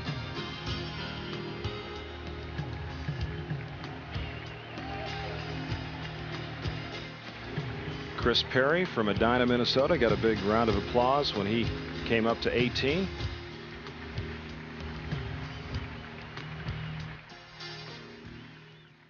Andy North, Jack Nicklaus, +7 and 9 respectively. A lot of big numbers here at this Hazeltine National Golf Club. And Phil Mickelson, the low amateur, the only amateur to make it to the final 36. He's done that now in consecutive years, and a lot of people think it could have been a lot worse, the scoring that is, if the conditions would have held like they did early in the week when it was hot and dry, the course was playing fast. But a lot of rain on Wednesday, Thursday, and Friday. Now, on the tee at 11, this is Fred Couples. I don't know. The man, Freddie, yeah! Woo! You're the man! Roger, he's going to get very aggressive now. That not birdie in 10. That's a big drive there, too, at the 11th hole. He has got to play the last few holes in 3 or 4 under. Now, on the tee at 10, Scott Simpson.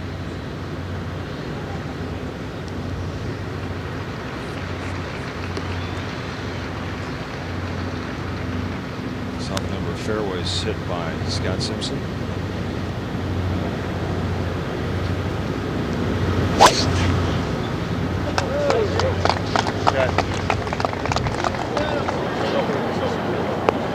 Which stack do you like? Fairways hit or greens in regulation? Greens in regulation. At least you're putting, right? I could hit a lot of fairways. It was the greens I had trouble with. Now, Larry Nelson, second shot at 14.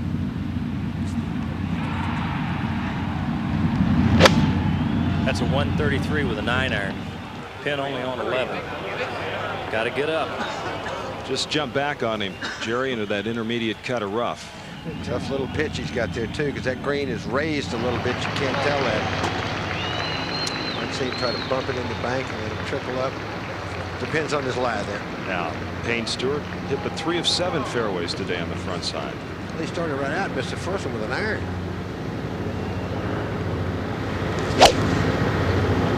An iron off the tee here at 10.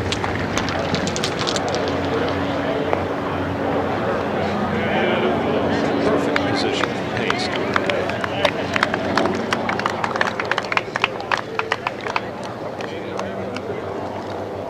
Barely a ripple on that lake, whereas yesterday there were white caps. Now Fuzzy Zeller, this putt a moment ago for birdie at 18. In the hole. This for 567.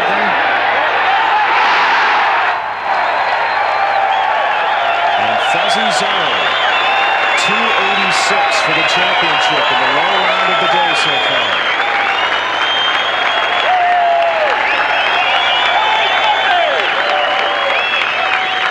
Easy does it. Now, this is Brian Cam at 11, his second shot.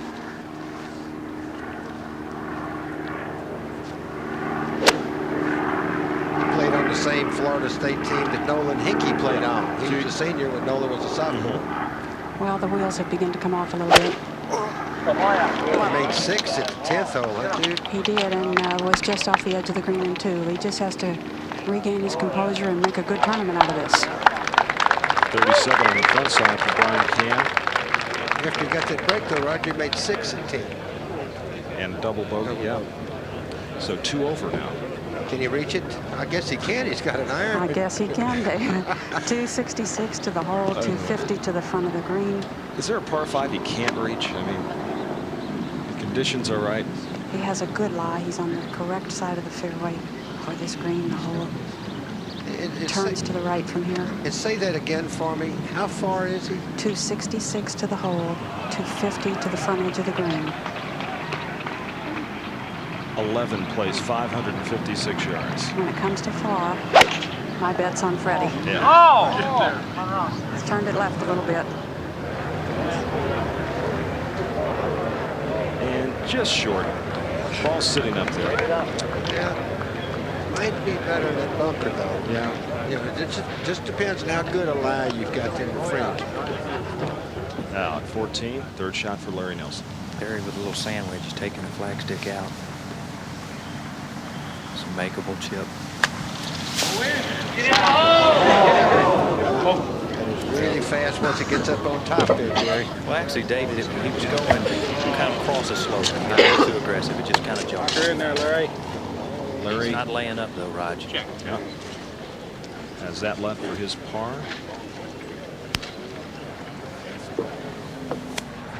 Now, Scott Hoke at 10. His putt for par.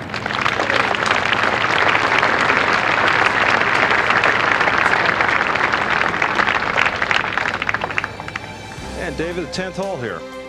Nice hole, Roger. That plays a lot shorter than 410 simply because of the second shot. But you've seen players take anything from a long iron to, in some cases, maybe even a driver. But you don't need that. You just need to get down to the corner, to the top of the hill here, and play into a green that slopes quite a bit from front to back and right to left. Everything going toward the lake that you see on the left side there.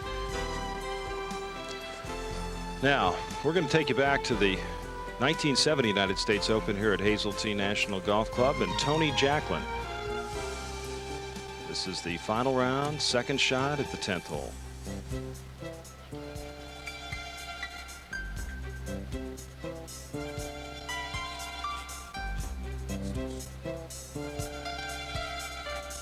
And he knocked it within 10 feet and he made the putt. And what a good way to start the backside. Now Payne Stewart's second shot. That was from 180, 7-iron, going right in the center of the green. Maybe he's picked up a page from Scott Simpson. You really can't shoot at this flag, Roger. The wind is coming off the lake, off to the left of the players, and there's very little room over there. And this is Larry Nelson. This is for par 14. It's a pretty slick putt. Breaking from his left to his right, slightly downhill.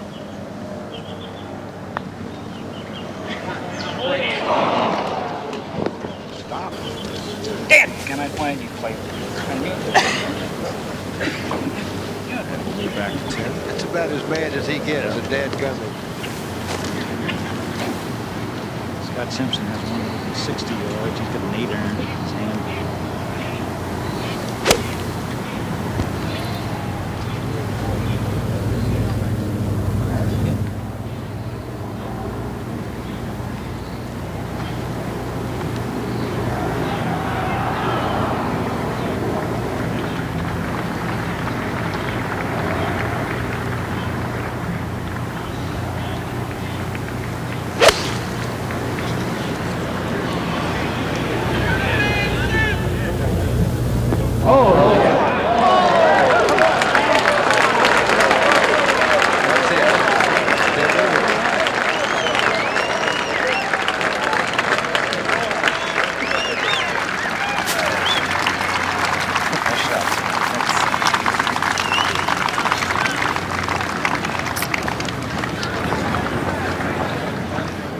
Now, from above, that's the 10th green. You can see the players walking down towards the green there. The 16th green, right below it.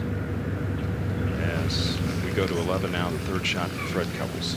Very, very tough angle. He has to throw the ball up high, over the bunker, over the edge of the rough there in front of the green, and no more than 10 feet of green to work with. Larry Nelson, by the way, made his bogey.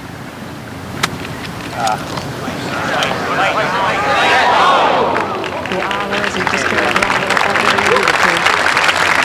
Nelson drops down to 3 under 4 shots behind Scott Simpson. He's at the 14th hole. Of course, you're looking at Fred Couples at the par 5 11.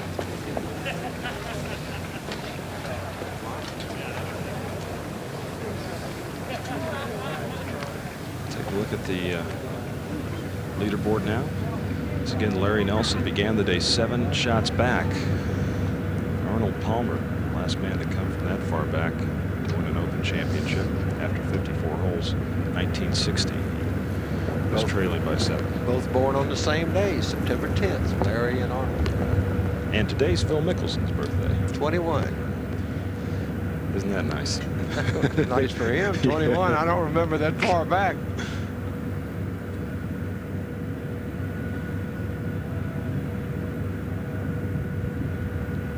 Checking out some scores. Chris Perry, who grew up in Edina, Minnesota here. His dad played for the Twins. +6 as we go to the tee at 15. Par 5, Larry Nelson.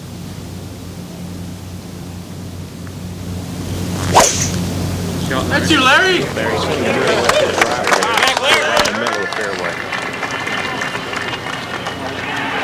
It motored out there, too. It really forced it right out quite a bit, it looks like, Jerry. It really has, David. Back to 11, birdie putt for Fred Couples. Roger, just to clarify the wood chip thing at the last hole, the USGA has deemed the wood chips an artificial obstruction. Okay. And his drive would not have helped him.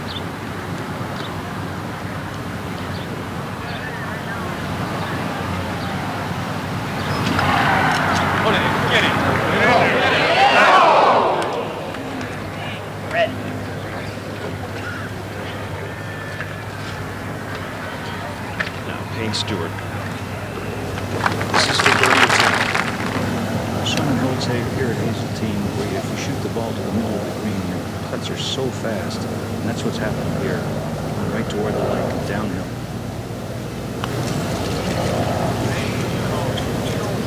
Oh,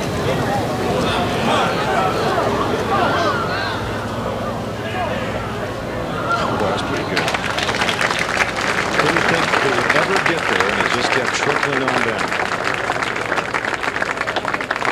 And as we look down at that 10th green, and our final twosome has made the turn, let's go over to Jack Whitaker. Jack? All right, Roger, thank you very much. As you know, there's been a geopolitical shift in the world of golf. American dominance has been attacked from many, many sides. This has been due, of course, to the great success of the European and Asian tours, the complete reversal of fortunes in the Ryder Cup. And even in the major tournaments, American dominance seems to be waning. In the British, we have an Australian defending our PGA championship, and goodness gracious, looks what happened at the Masters.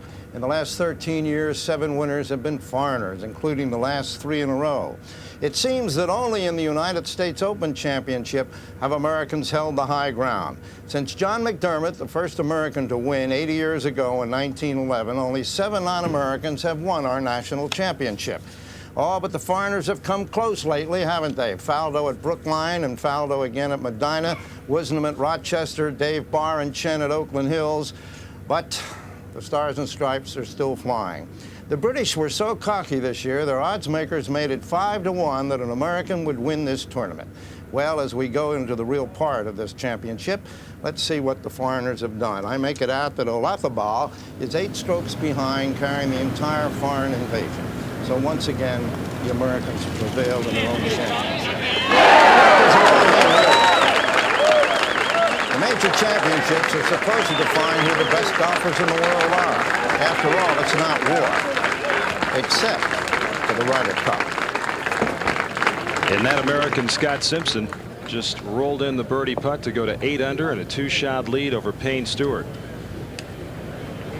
You could have gotten the American field at 5-1 odds over in England. David? Sounded like a trap bet to me. People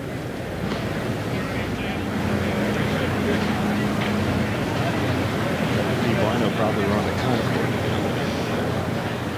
Payne Stewart for Hart.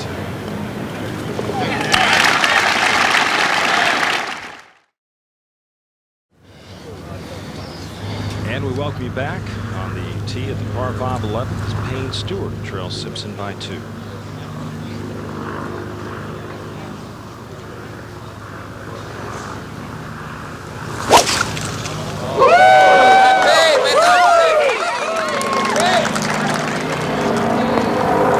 And that's a long one right there. Tremendous drive. Uphill par 5 is that 11th hole, and before Payne Stewart played, our leader Scott Simpson.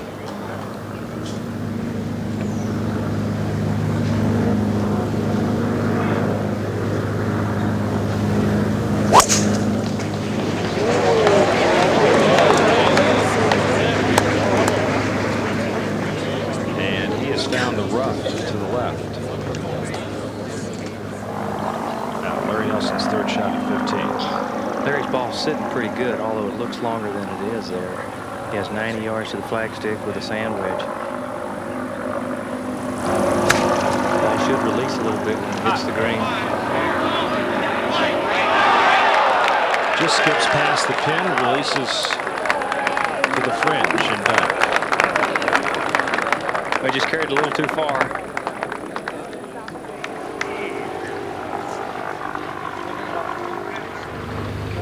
Now, at the 16th hole, this is Corey Pavin, his second shot. Corey is 1 under on his round today, even par for the championship. Now 16 is a much gentler hole today, David. Well, I hope so. You couldn't live if you had to play it the way it was for 4 days like it was yesterday. That was a very difficult, dangerous golf hole. No, right now there's nothing. I don't want this. Okay. Ideal spot in the fairway, 160 yards to the hole. Right in between the 7 and 8 iron. He's taking a little time choosing a club here.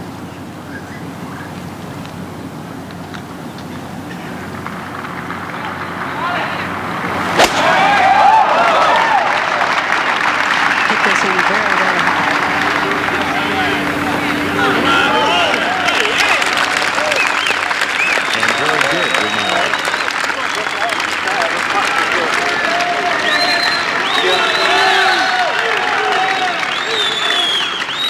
Now, at 11, this is Nick Price for birdie.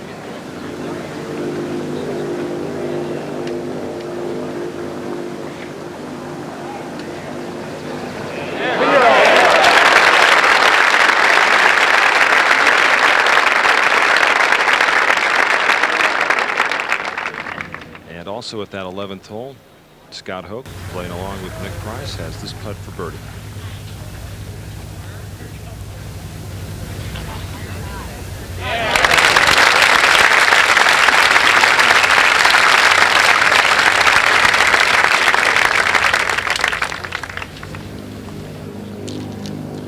And there's the 11th hole. Our leaders making their way up to their tee shots. 556 yards, David. Well, usually a hole that you can't reach unless you've really got some helping wind, a slight dog leg to the right. You have to watch the bunkers to the right on your tee shot, and of course this cluster of bunkers on your right on the second shot. You generally have to contend with. Do you go over them? Have you got enough room there, or do you lay out to the left? Now today we just saw couples hit an iron to this green, and maybe Payne Stewart will have a run at it too. So a hole that's playing a little faster, a little shorter than it has in the first 3 rounds. Scott Simpson has played the par 5s and 6 under par so far, coming to this 11th hole. This is his second shot. He's got a reasonable lie in the rough. He's just going to lay it up short of the bunkers. 7 or 8 iron.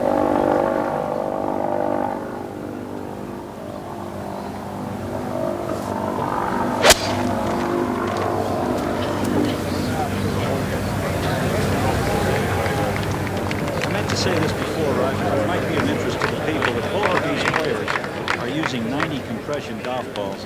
And it is interesting to me that so many people think they can use 100 compression balls while 2 of the greatest players in the world are playing with 90s. Good point, Rossi. Now, Larry Nelson, 15, this for birdie. Very fast putt, about 15, 16 feet, breaking that foot. Go in!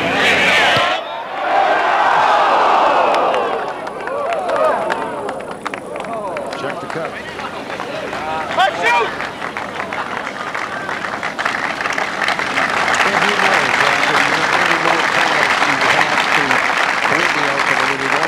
Of course, in Oakmont, 1983, they did wrong putt at 16. Now, Payne Stewart, second shot, and 11. And he is going to have a go at the green. He's got 260 yards. A little favoring the breeze coming out of the right.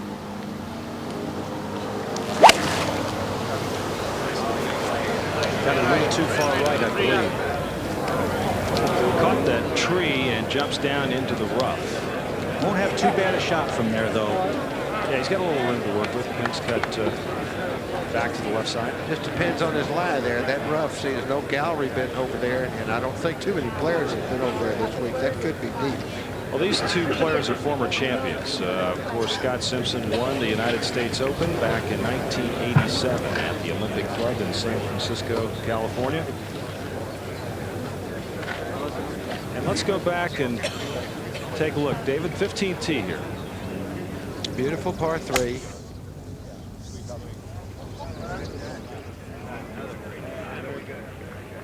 Playing ahead of Tom Watson, who was also in the hunt at that point. Eventually finished second. Putting into the shadows for birdie at 15. And that was for his third straight birdie there. Now, his bunker shot at 17. This was one of the most wonderful bunker shots you'll ever see, given the conditions, where he was, and what he had to do. He liked it. He just looked at it for a long time. Then his par putt at 17.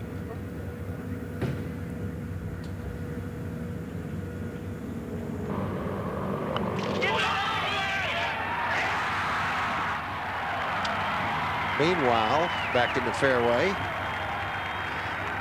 and he watched him get up and down out of that bunker, and you would just think that a player couldn't do that. And this is, of course, Payne Stewart at 18, Kipper Lakes, the 72nd hole. 1989.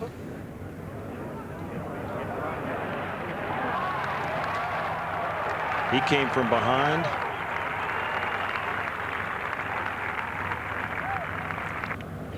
Got on a real hot streak on that Sunday. I think it was 4 out of the last 6 holes he birdied. It was Mike Reed double bogeyed 17, and it was to finish eventually second place.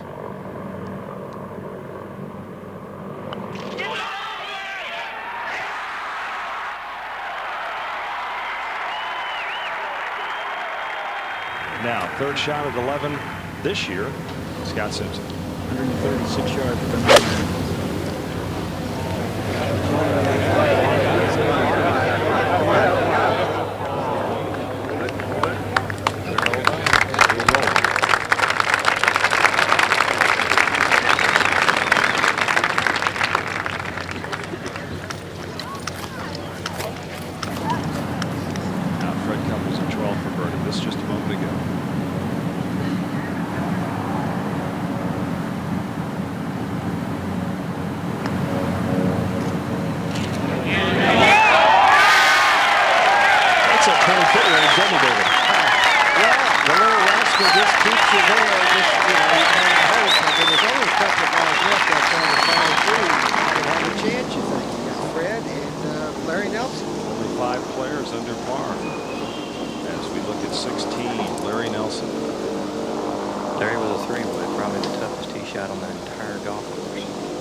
Well, the breeze is starting to pick up here, David, and I don't think he hit it as far off the tee as he expected.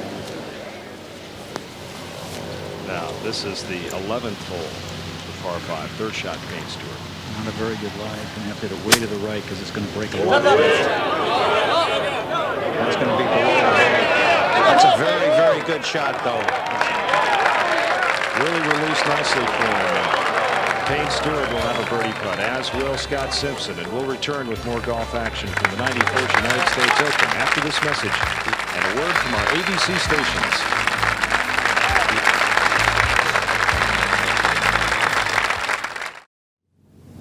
Moment ago, Scott Simpson for his birdie, the par 5 11th.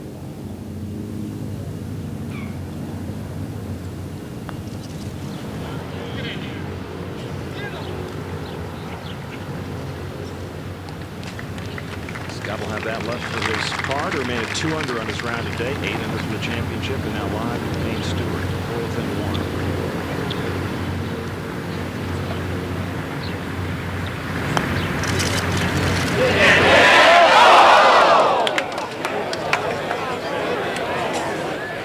Second shot, Larry Nelson at 16.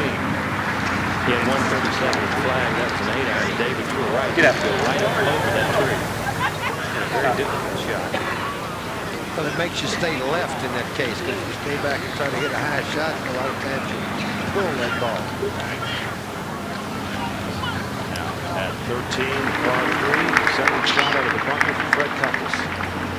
Fred had a 6-iron off the tee. You might think, well, no, it wasn't enough ball, but it was really a beautiful shot. It would have been 4 feet to the right of where it landed. It would be right by the hole.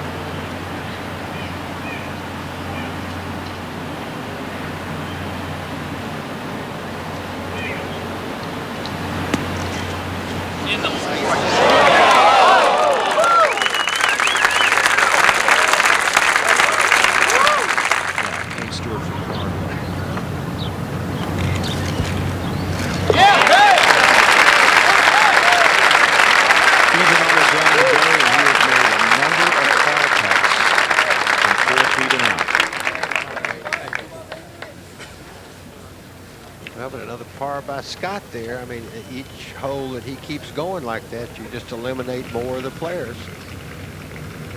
Now, this par putt by Scott Simpson to remain at 8 under. Scott! And he maintains the two-shot lead over Payne Stewart by 5 over Larry Nelson, Couples, and Zeller at 2 under. And of course, Buzzy has completed his round. And as you look at the leaderboard in this final round of the 91st United States Open, let's join Jim McKay. Well, they keep saying that this championship may well be decided on the now dreaded 16th hole, and here is a man who apparently knows the secret of the 16th. Jack Nicklaus, having birdied it 2 out of 4 times, including today as he shot 74. How do you make birdie on 16? I don't know, Jim, but if I'd have played that hole 72 times, I'd have won the golf tournament easily. But I don't know. It's a matter of keeping the ball in play, and like I had the same shot that Larry had just a second ago over the top of the tree, and you had to watch the wind. Larry was watching the wind. I think he was really sort of avoiding the right side there, and he pulled a little bit left. But it's a hole that you just got to be careful of, and again, it's really not that hard a hole. It's just being careful. Is it kind of inhibiting standing on that tee? I know the landing area looks a lot narrower than it actually is. It's just kind of scary. I actually have plenty of landing area. I think the people just don't want to get behind the tree on the right, yet they don't want to hit it too far to get in the rough on the left, and you just put it in the fairway, and you know, whatever it takes to get it out there, and then put it at 7-iron into the green, 8-iron into the green, and that's about it. Okay, go to the leaders again. Scott Simpson on the tee at 12. We said at the start of the show, Roger, that they shouldn't be playing each other, but now it's getting down to the time when it's sort of 1 against 1.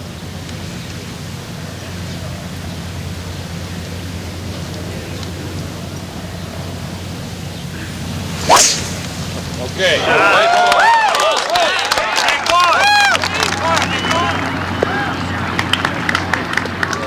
No way up there. That's a long drive for Scott.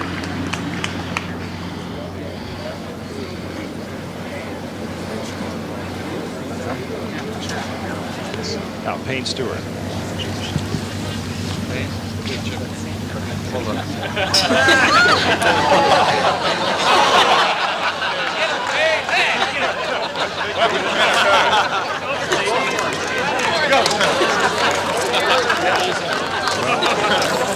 Can't let him move. Rossi, what do you got there?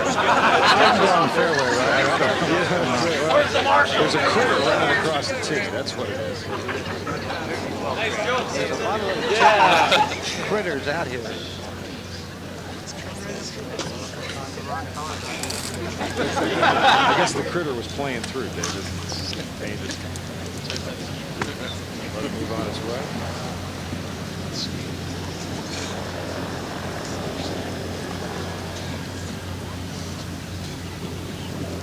It's like a 3-wood for Payne.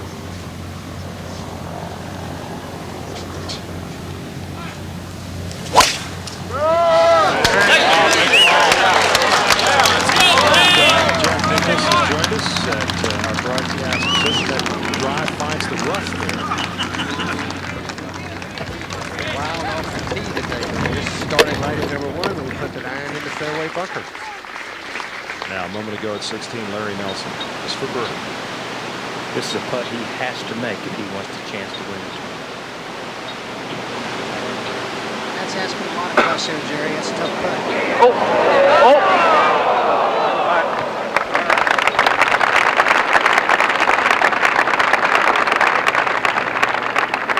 The easier putt on that hole is from the right side, because you've got to be a little careful on the right side. They're going away from you. Now, 13th hole, Fred Couples for par.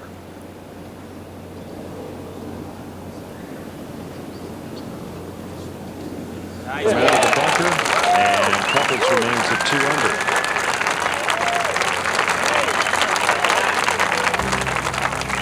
And as you look at the scoreboard, let's keep in mind that one thing, Jack, people think about is next year exemptions for next year's Open, top 15 in ties, and for the Masters, 16 in ties. And right now at 2 over is that 15th spot. So that's, you know, when you're out of the hunt for the top prize, there are other things that you're kind of thinking about, don't you? Yeah, well, I don't think many of the fellas are really thinking about that play the tour regularly. Maybe Brian Cam is a young man that would. But there are a few guys that, you know, get into the Open and they get in that position. Yes, they do think about it. No, there's no question about it. And as we look on down the leaderboard here in this 91st United States Open, a lot of high numbers. I think, Jack, this is kind of what you expected the numbers to look like maybe on Tuesday and Wednesday out here. Yeah, if the golf course stayed the way it was Wednesday, Roger, the scores have been a lot higher. These have been the leading scores.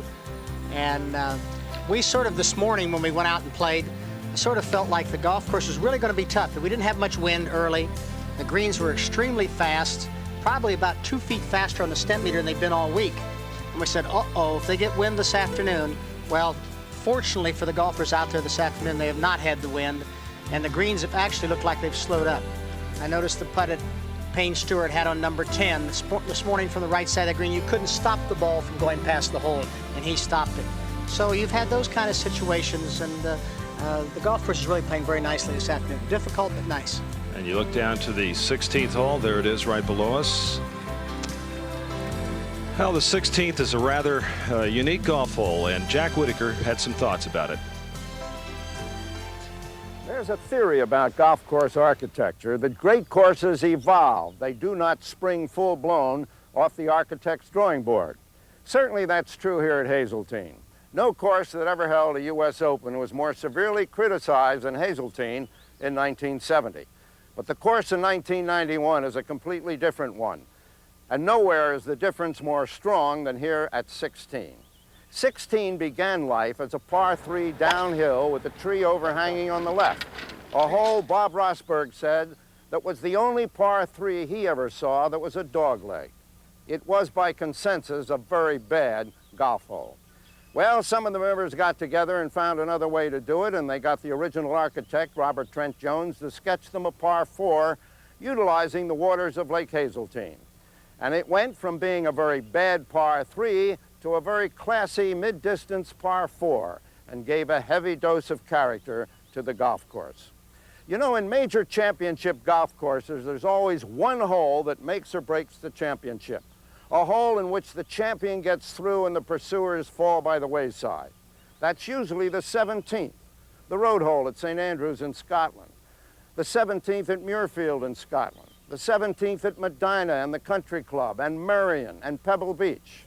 Well, here on the shores of Lake Hazeltine, it very probably will not be the 17th, but Sweet 16. Well, it has been so far. 16th hole during the first 3 rounds of this United States Open, the most difficult golf hole here at Hazeltine National.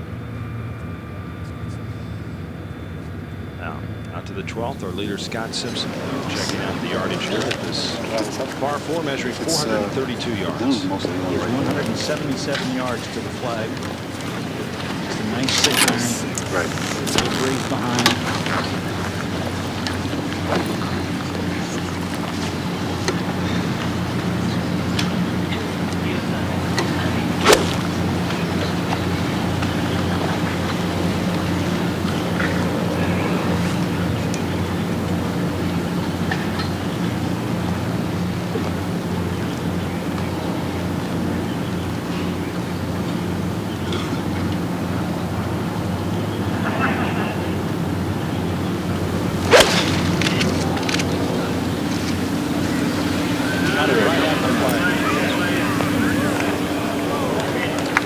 On him, Rossi, and is run back to the collar of the rough. And just before Scott Simpson played, second shot of Payne Stewart. Payne had a pretty good lie. Actually, the ball was sitting up, but it's still a flying lie. Stay left. Left. Kick left.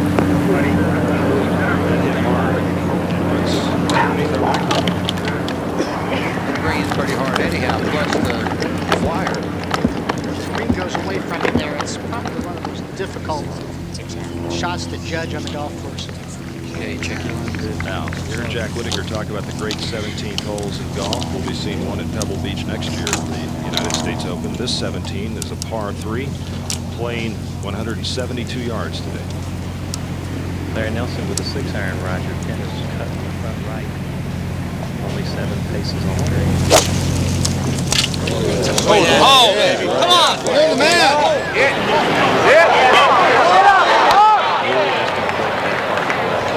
Jeff, that's pin placement there, man. Yeah, it really is, Roger. Get up, Larry.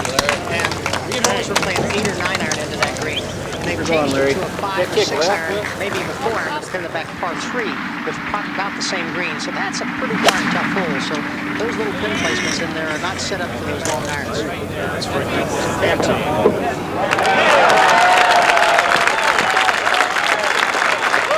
a quick putt. Doesn't look it, but it sure is. Freddie 200 for the championship. 6 shots behind Scott Simpson. Good birdie chance there.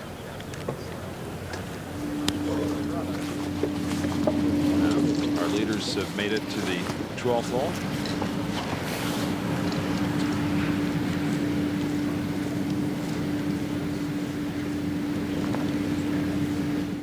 Now, third shot from Payne Stewart. It's the toughest shot he's ever played all day. It's going straight downhill off an awful line.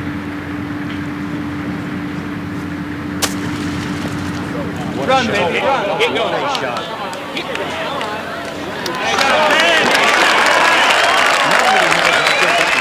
I believe you, Rossi. I believe you. That's going for the good putting shot.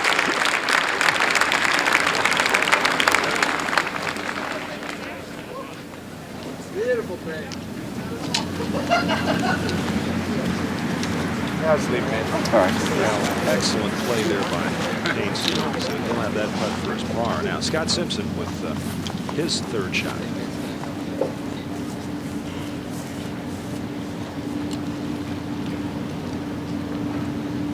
Jack, that brown area we see there in front of Scott's ball. It's just a little bit of scalping from close cutting of the green. There's not a lot of sun back there to dry it out. It's sort of it's a little bit sort of a wet spot. Now, we saw Payne Stewart play a shot yesterday similar to this with the toe of his putter. What happens now, or the reason that Payne did what he did, and why Scott's going to go ahead and use that? Well, Scott really doesn't have a lot behind the ball to where he doesn't have much resistance from the grass. Payne had a lot higher grass, and he really felt like he was going to have the blade of the putter get hung up in it, so he used the end of the putter. Scott obviously doesn't feel that.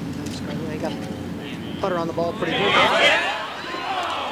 Nice putt. Sure did. Boy, he's been consistent. He's got great speed on his putts, hasn't he? Well, he hasn't changed his pace with anything. His driver, his irons, his chipping, his putting. He's doing the same thing. He's totally in control of himself, and I think that's what it takes to win the U.S. Open, to be in total control, and he looks like that right now. Now, at 18, third shot now for Corey Pavin. This just a moment ago. Corey 1 under on his round today, really bouncing back after that 79 yesterday. People hit driver at 18 yesterday, Jack. What were they hitting today? They still play pretty long. Payne made his par there after that great third shot, so Simpson maintains his 2-shot lead as we go to Larry Nelson at 17. About 40 feet uphill, Jack, and as you well know, this is a difficult one once it gets over the hill and starts to pick up speed. I had this putt this morning, Jerry, and you have to play a lot more break than you think, and it's awfully hard to stop the ball around the cup, but you keeps wanting to slide right. I don't, Terry, there's been a lot of, excuse me, I don't know what the problem is here, but there's been a lot of flies, I think, around the ball this week, and a lot of times that distracts the players. They've been lighting on the ball and on the shafts.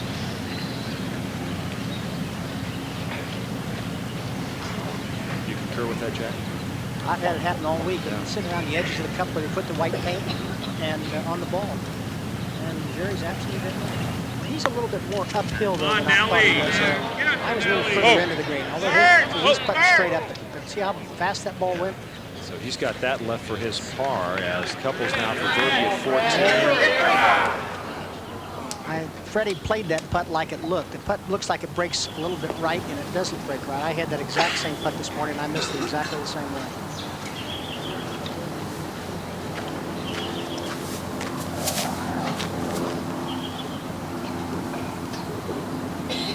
Now, our leaders have gone to 13, 207-yard par 3. It was interesting in watching the video from Scott at 1987, looking at his putting stroke. That hasn't changed at all either. He's been pretty consistent through the years. Scott's a good, tough course player. He's very patient. Makes a lot of pars around the greens. Doesn't make a lot of birdies, but he makes enough. best finish this year and tied for third. At the Nelson Jack, he shot 4 straight 68s. I mean, it's rare where you shoot the same score all 4 rounds. That's a par 70 day. Yes. So that's just like not a lot of birdies, but good solid rounds. Yesterday, right now. Or no wind there. That flag just hanging. The winds dropped right out. We had pretty good wind this morning, and I sort of felt like, well, they were really going to have a tough day. It's not a lot of fire out there. It's just going to be. I know who's got the best nerves coming home. Okay, tee shot for Scott Simpson. Got a 3 iron.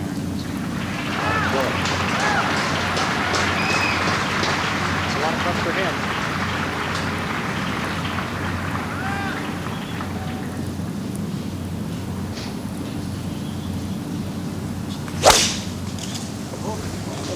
He's left it out to the right. May catch the edge of the green. Yes! I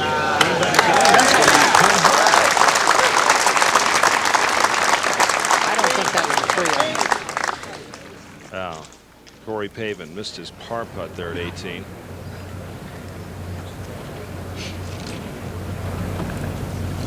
And we'll go back to Payne Stewart. Why didn't you think that was a 3 iron, Jack? He swung too hard at it, and the ball didn't carry very far. I just can't believe that he hit a 3 iron under those circumstances.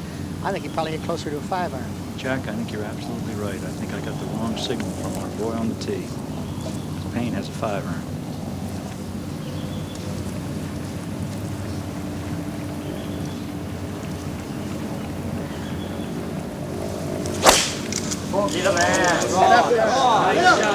Beautiful looking golf shot here. Sure is, Bob. Pin high also.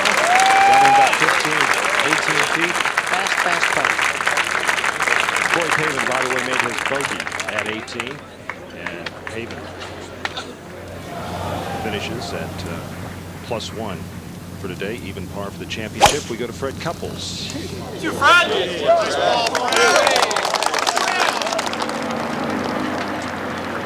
Fred used an iron off the tee at that par 5. I think that's pretty good patience on Fred's part. Yeah. He had, you know, you might think that Freddie would try to get home, but he's got a little bit of wind in his face, and he can't.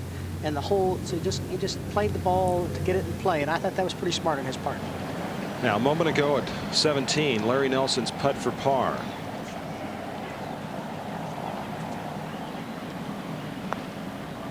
This is done by Larry Nelson. He remains at 300 for the championship.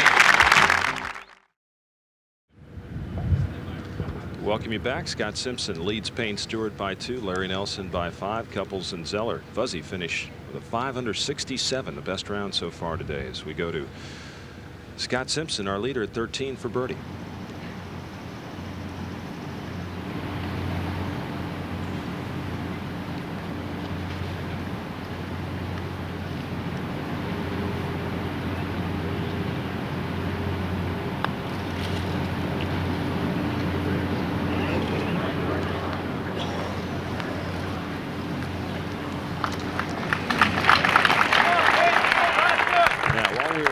Now, Jack, I'm a believer in this. Somebody's put 4 3/4. You see the 3/4 in there?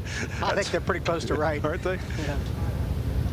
They just go ahead and put a 5 maybe at 16 as we go to Nelson with his tee shot there at 18. Well, for a man who hasn't played a lot of golf the last 2 years, his showing in this Open has been rather extraordinary. Good, solid player. He's always been very steady, particularly on tough courses. He just pops it down the middle and keeps playing, doesn't he? Plus, he plays unafraid. Yeah, he really does. Second shot for Fred Couples at 15. Another play with an iron, just trying to put the ball about 110 yards or so from the green, and this is Just about the same spot he was in yesterday. heading to the right and jump towards the rough. It's just in that intermediate cut, Judy. It's sitting up all right. Very calm out there right now. Now, defending champion Hale Irwin at 16 for birdie. All right. Irwin's birdied that hole 2 of the 4 holes.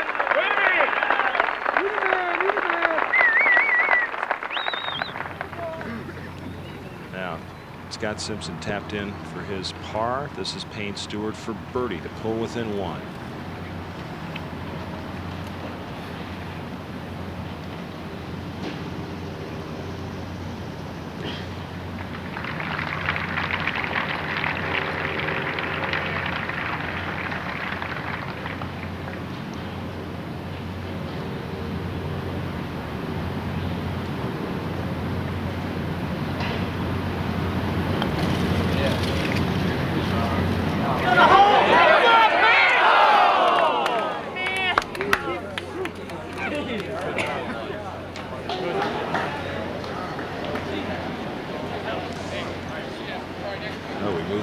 Stewart's near miss at 13 rather, to Larry Nelson at 18.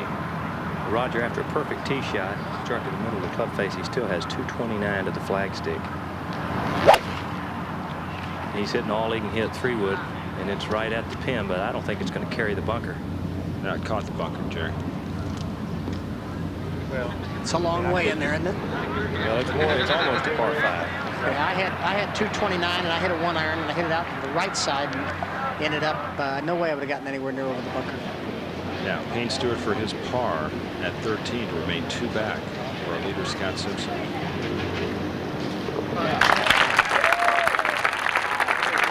Even par on his round today. Payne Stewart. Scott Simpson with the 2-shot lead, and Frank Hannigan spoke with Scott Simpson about the U.S. Open and its history. Scotty, Walter Hagen once said, anybody can win the U.S. Open once. Because what he said that right after he'd won it a second time. Yeah, that sounds like something you'd say after a second win, doesn't it? But I don't know. I don't think anyone can win it once. I mean, you got to be a pretty good player to win it once. And whether I ever win again or not, yeah, I'm thrilled to win it once, and my hat's off to Walter and Curtis Strange and all those guys. But you know, whether I play well and win or whether I don't, you know, I'm thrilled to even be up here. Well, as a man who's won it 4 times, Jack, you'll concur the first one is tough. Anytime you win the U.S. Open, you better be a pretty good player, Roger. There's the moon forming up there, the Minnesota sky, bright blue today. And our leaders are heading for 14. David, this is a par 4, shortest par 4 on the golf course. And a nice little hole, too, Roger. You can see it's a very narrow drive there. A lot of players go off of here with irons playing into a green. It's up above you, uphill, very firm green. And today with the pin on the left front portion there, you can see how narrow the drive is. And looks like Scott has an iron. I think most everybody's played 2-iron all week on this hole, and when the wind came up a little bit yesterday, they might have played 1-iron or 3-wood, but basically it's been a 2-iron shot, so you don't get to the narrow part of the fairway.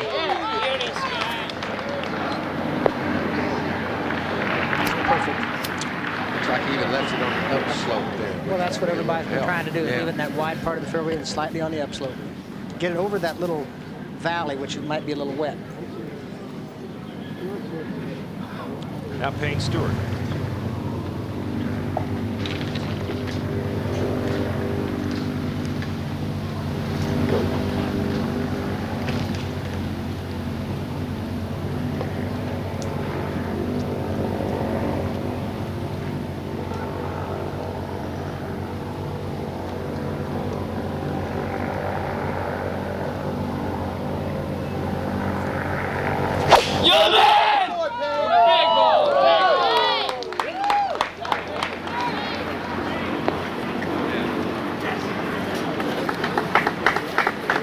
To the right side of the fairway at 14.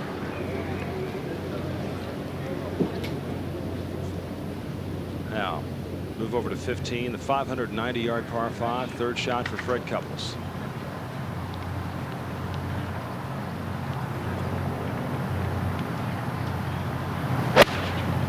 From just about 145 yards to the hole. Only short.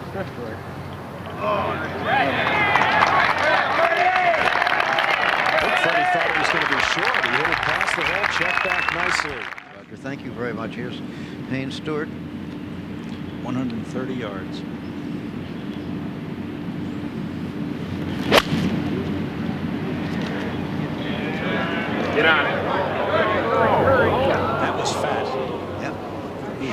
Hit well behind that ball.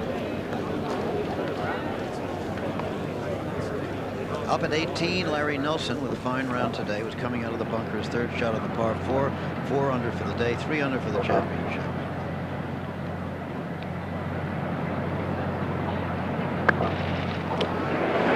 I hear you catch a lot of ball there.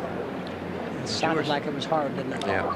As you were saying at the time, Jack Nicklaus, he lined that one up for about a minute as if it were a putt, but then could have made a big difference. Oh, If he knocked came it. out. He's looking at trying to make 3. Here's the leader.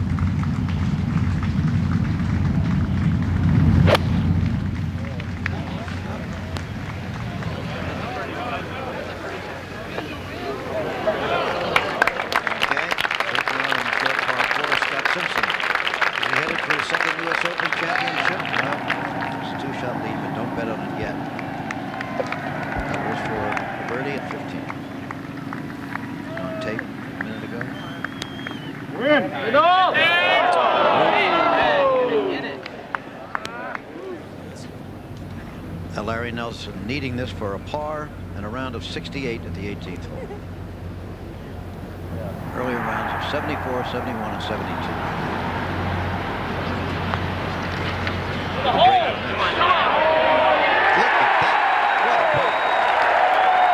That brings a standing ovation to the crowd of 18th for former champion Larry Nelson at age 43. Beautiful round of golf. That's the first putt that's been made from behind the hole there today. That's what they yelled about, too. Just all sorts of putts in it. Berkey's evidently more than the golfer has been reading. What a wonderful feeling, though, to be out on that 18th green, make a putt like that, and watch the people stand up and give you an applause. I tell you, Larry hasn't played that much golf the last couple of years, and when you do that, boy, it really makes the guy feel great. You know, Jack, I was with a man last night who's very, very successful in life, and he said, if there was one thing in life that I would love to have the experience of, it's walking up that 18th green and the crowd rising to greet me. And it doesn't make, it's still the same after 35 opens, huh? It's pretty nice. Payne's got a pretty tough chip here.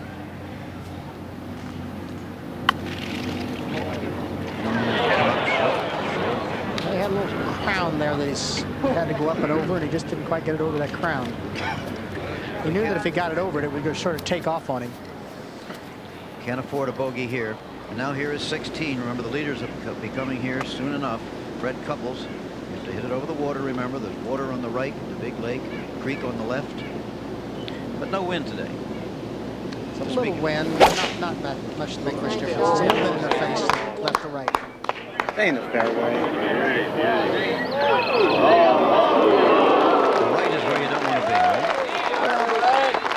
If he can ground a lie there, it's not so bad. The only problem he has is he's got the tree to play over, and at least he's going to be playing. He's not going to be re-teeing. That's the important thing on this team.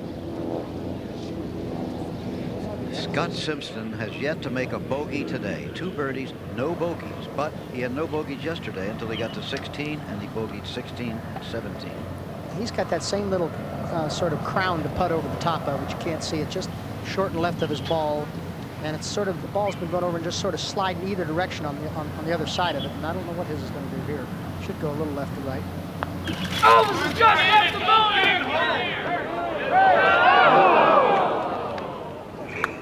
When it gets over, it just picks up its speed. It's quick. And it'll be over to Payne Stewart. Pretty much has to make this.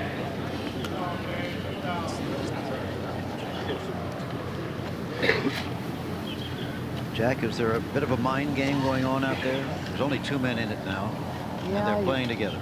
I think so. I think Fred's got an outside shot, and if he makes a couple of birdies, but basically the 2 of them are there, and Scott is just sort of playing along, and he's playing a little bit steadier than Payne's playing. And if Scott says, well, I'm just not going to try to make any mistakes. I'm just going to try to play good, steady golf. And Payne's got to try to make something happen. And each hole that he doesn't make something happen, it becomes a little bit more frustrating. And as a result, you lose your patience a little bit. Sometimes you don't play the shots as well as you should. In other words, this shot he played into the screen. It was not a very hard shot, but I know he tried to force the ball in, and he caught it a little bit heavy, and as a result, he ended up, now he's struggling for par. And these kind of things happen down near the end of a tournament. And it's it's a game of patience, and Scott's winning that right at the present time. This is for a par.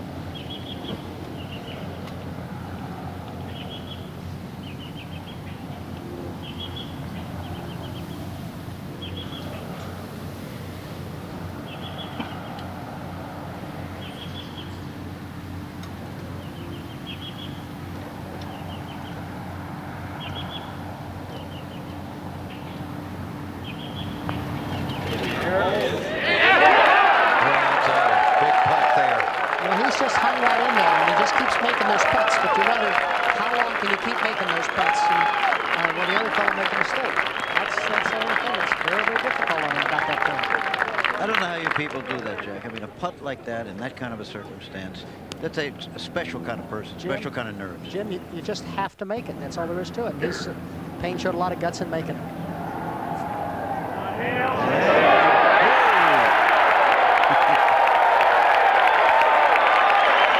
The defending champion, giving them a thrill on the way home.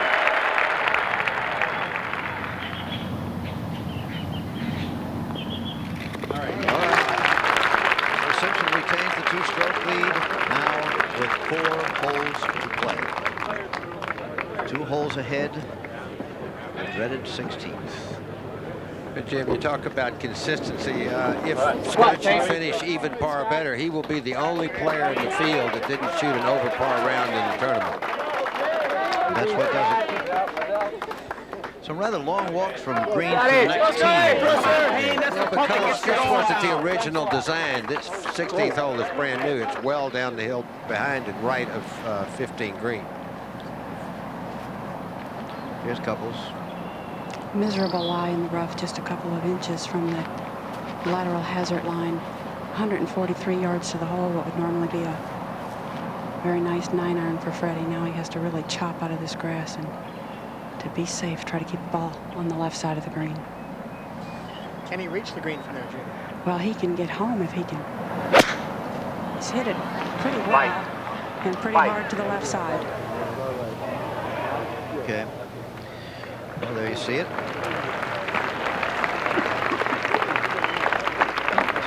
Up and down from there. Now the leaders have come to 15, gentlemen. Maybe we'll have a look.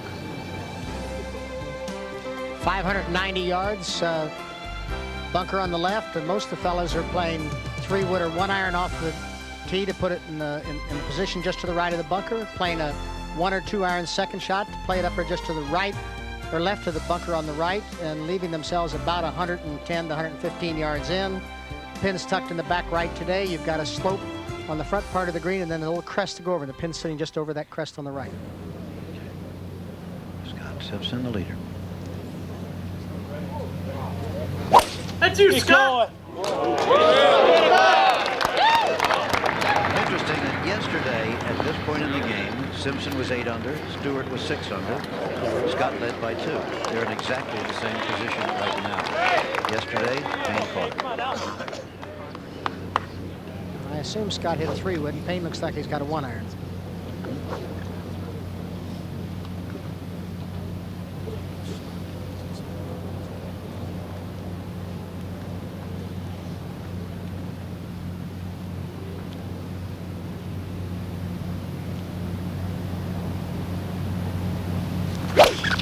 Keep going.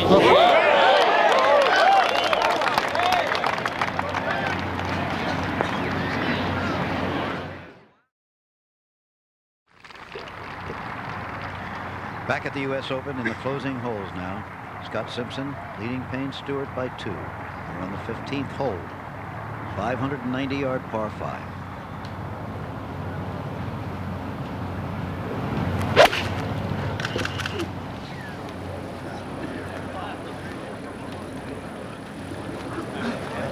Just about right. Payne Stewart actually played first on this hole with a second shot. We'll see that coming up. There it is.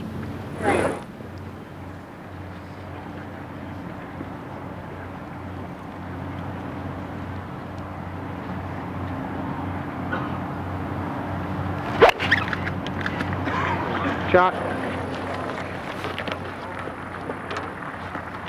Okay. So it's man-to-man from here on. Now, up ahead on 16, the third shot of Fred Couples. 2 under for the championship. He's in a tie for 4th with Fuzzy Zoeller, who shot 67 today. Who is this guy? Had that for a par. And here's what he did with that.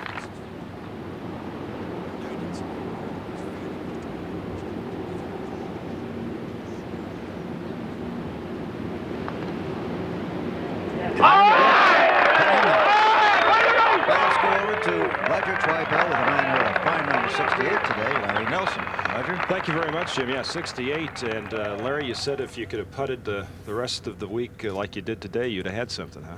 Yes, I worked on my putting all week. It took me, I guess, 3 days to get comfortable with it, and I putted really well today. I felt really good over the ball, which is it's kind of a nice feeling. You had birdies at 4, 6, and 7, 11, 13, and the lone bogey at 14. Yeah, I really thought I had something going. At 14, I was kind of expecting to make birdie there, the way I was playing, and then to make bogey, it kind of took a little air out of me. But I had a couple of chances coming in, and was just really happy. I had a great 4 on 18. You've played 7 tournaments this year, 15 last year. Your schedule is not as heavy as it used to be, but you always get yourself prepared for the Open Championship. Well, I always enjoy playing here, and the Open seems to fit my game more than some of the golf courses do right now, and so I try to prepare for it a little bit differently, and now maybe I think the rest of the year is going to be a little bit better. Well, it's a good finish here. Congratulations on some great playing. Well, thank you, Roger. Appreciate it. Okay, Larry Nelson. Let's go back to Jim McKay.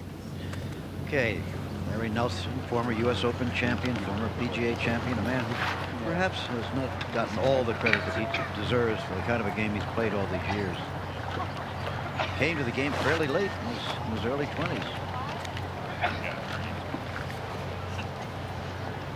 There it is, Simpson by 2, as he was yesterday at this point. Nelson's all finished. He's made his bid. Only Couples out there is chasing the leaders at all. Scott has a shot of 142 yards, slightly downwind. Wind a little more out of the left than behind, but it is behind. I would think he'd take a 9-iron and try and hit it very firmly.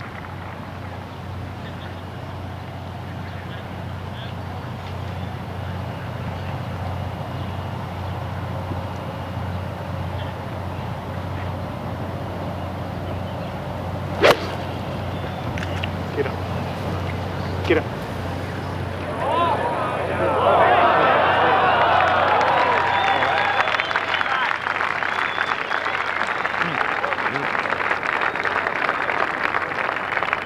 Payne has a shot of 110 yards.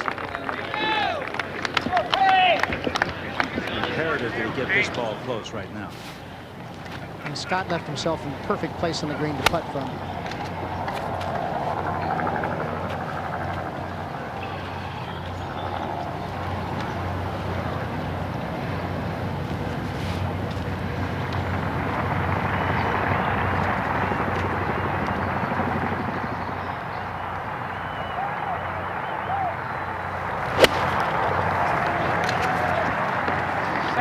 Going to home. Going to home. Don't go to the car just yet.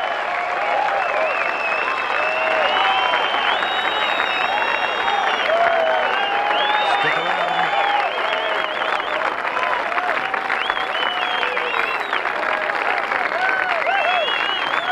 Just a minute ago, Hale Irwin, the defending champion, came up to the 18th green, won over par for the day of the championship, and still in the tie for 8th.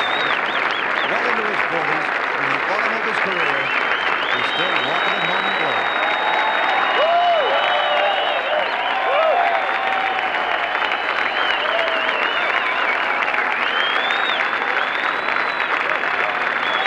Interesting, too, that among those who are either down to 8th place or tied for 8th, we have 5 former champions. This he had for the par on 18 for a round of 73.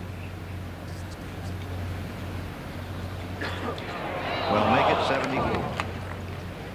Not quite like the putt on 18 on the 72nd hole last year. But a fine championship again, defending it with honor. Hale Irwin. Last year, well, let's play it again, Sam. Play it one more time.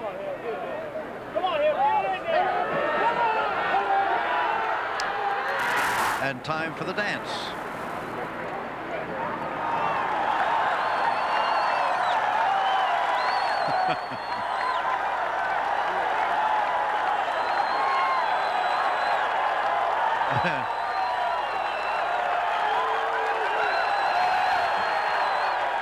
Did you ever see him act like that in his life before? Never. I thought it was fabulous. It was great.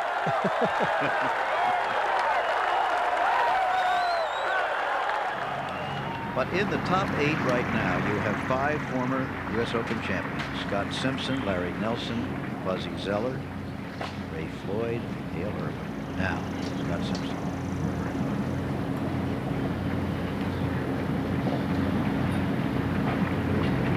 Not a real difficult putt, Jim. Putting uphill a little bit.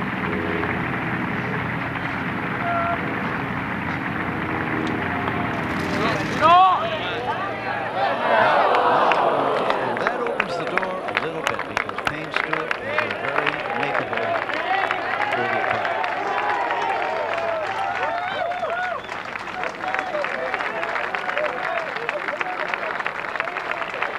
And then they'd be coming to 16.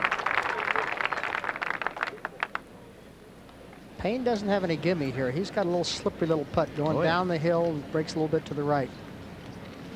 Okay. Putt's about 5 feet, Jack. And as you said, it's got to come to the right. Not quite as much as maybe it looks, Rossi, but it's a funny putt. It's gonna, obviously he's got to be careful with it, but he's got to make it. And if he makes it, lead will be 1.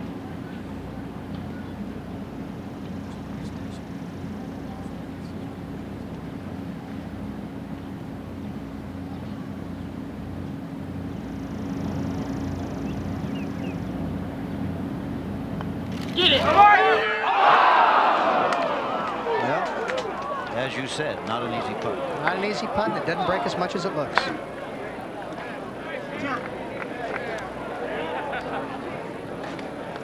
Spun off on him, too. Still has to make sure of it. To go to the 16th, 2 shots behind with 3 holes to play, as he was yesterday, and ended up in a tie.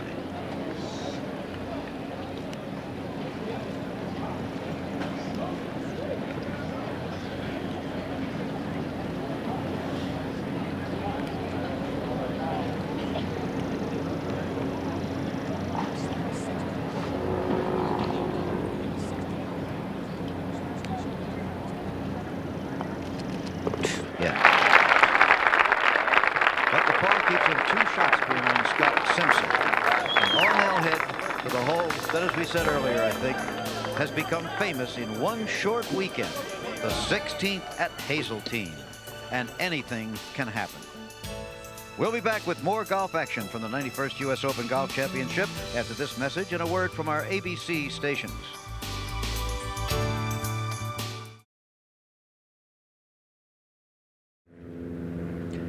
And here we are. Look down on Hazeltine from the Goodyear blimp. Look down on 16 as it goes along the shores of the lake. Water on the right, creek on the left, hit across the water on the tee shot. Trees on the right, deep rough right and left. Jack Nicklaus birdied this hole twice in 4 attempts. Tell us about it, Jack. Well, Jim, it's today it's an iron shot. It's probably a 1 or 2 iron for most of the fellas. And they want to keep it, if they hit it in the right side of the fairway, they want to keep it back so they can play over the tree. If they hit it left, they don't want to reach the water hazard.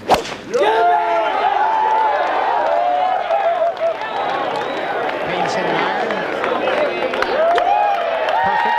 Nothing wrong with that.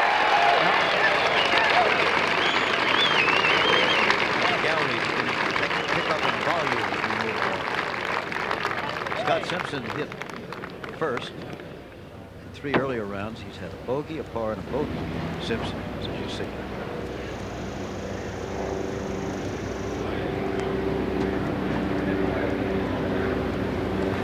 You're the man, Scotty! Sit down! Get out! So, on this hole, it's advantage Stewart. Now, from that position there, I don't think Scott will play for the green, even if he has a lie to play for the green. I think he should play it short, 50, 60 yards. Take a chance and try to make his par with a chip, chip and a putt.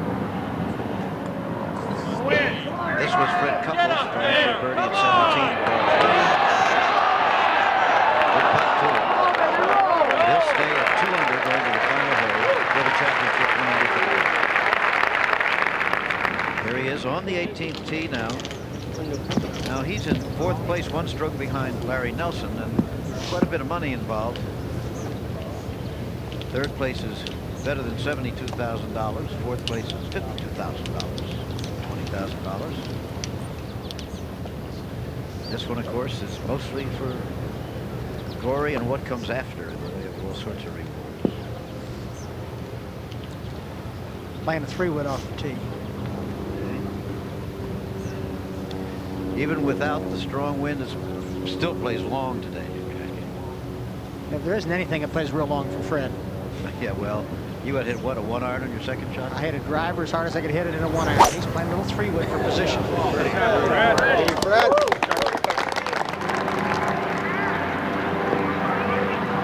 There it is.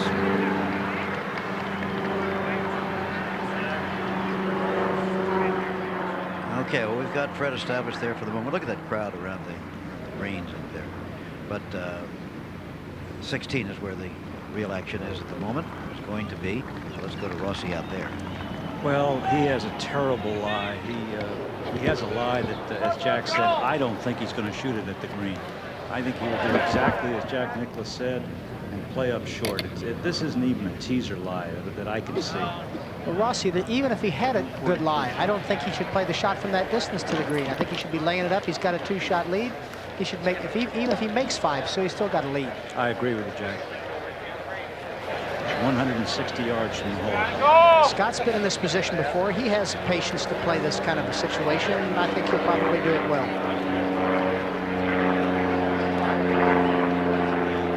Payne Stewart, meanwhile, in the middle of the fairway.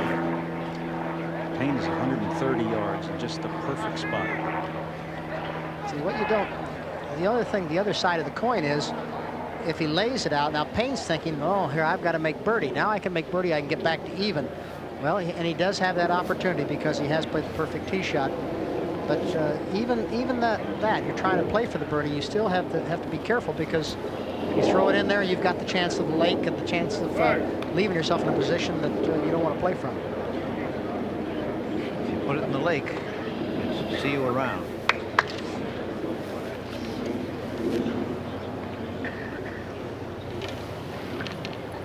Brand new hole.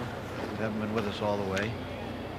Sketched out by Robert Trent Jones, who originally designed this course. Does not have a wedge, though, Jack. He's playing out with either an 8 or a 9-iron. Apparently, maybe trying to put it up just short. Let's see what happens, Russell.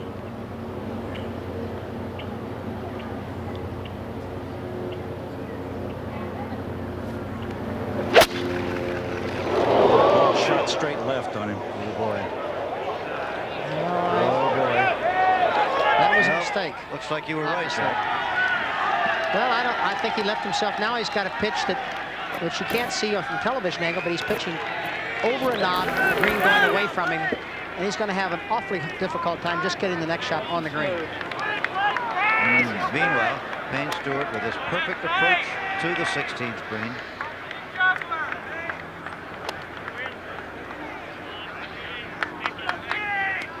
Well, yesterday, this was where the swing of 1 stroke came. A bogey by Simpson.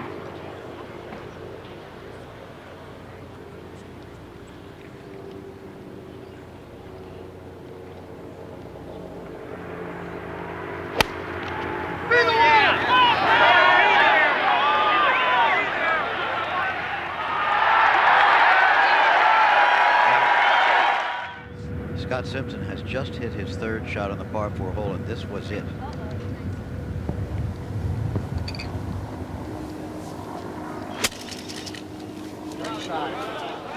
Uh-oh. Well, Jack and Dave, that's a long way from the hole. Yeah, but he got it on a green, even though, and he's got two things to think about here. He's got the ball up against the fringe, and he's going downhill. On 18, the second shot of Fred Couples. We're told this was, Jack, a 4-iron. Well, he just sort of cut it in softly, Jim. It was only 214 yards. From an uphill line. And Jack Nicklaus hit a 1-iron. Look at this. That's a wonderful shot. What a wonderful advantage that is to be able to do that. I had that advantage when I was younger, and Fred has that advantage. There's a lot of fellas that have that advantage, David. He has it probably more so than most people. That's why they call him Boom Boom. Sounds like a go-go dancer. Boom, Yes, boom, it does. Couples. Look, on the right is how they stand for the day. Of course, you see Simpson's 2 under for the day.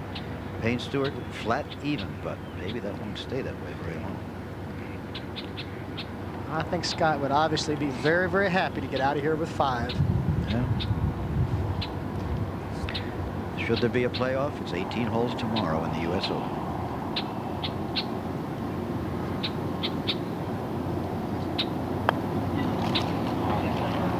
Get in the cup. A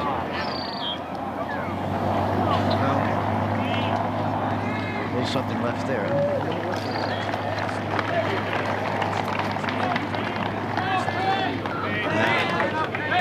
Almost harder for the wife to stand. Cheryl's having a little trouble about this time, I'm sure. Yeah. Now this is the hole where yesterday Payne Stewart made the putt of the tournament. He needed this for a par at the time. And there it went, a 50-footer, they said.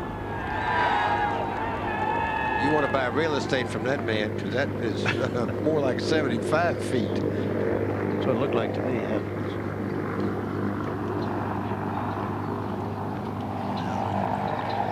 Today's Minnesota Viking outfit. Look over. Birdie opportunity here.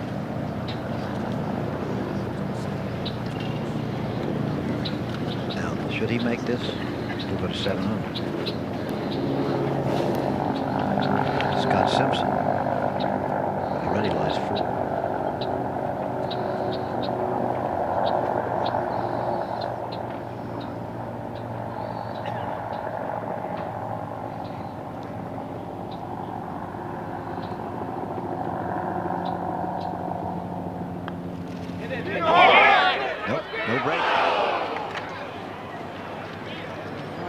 Putt was going to slide right, but he just sort of pulled it, trying to keep it on line.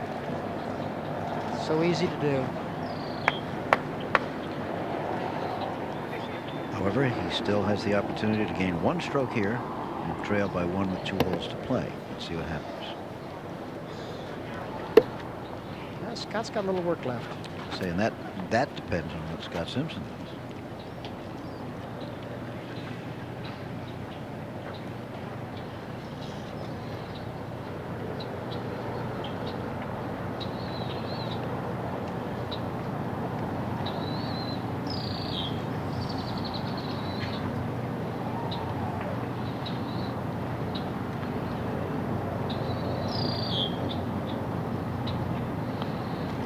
All right, the bogey pattern. Scott Simpson had to work there to the wall. He did that one the hard way. Sure.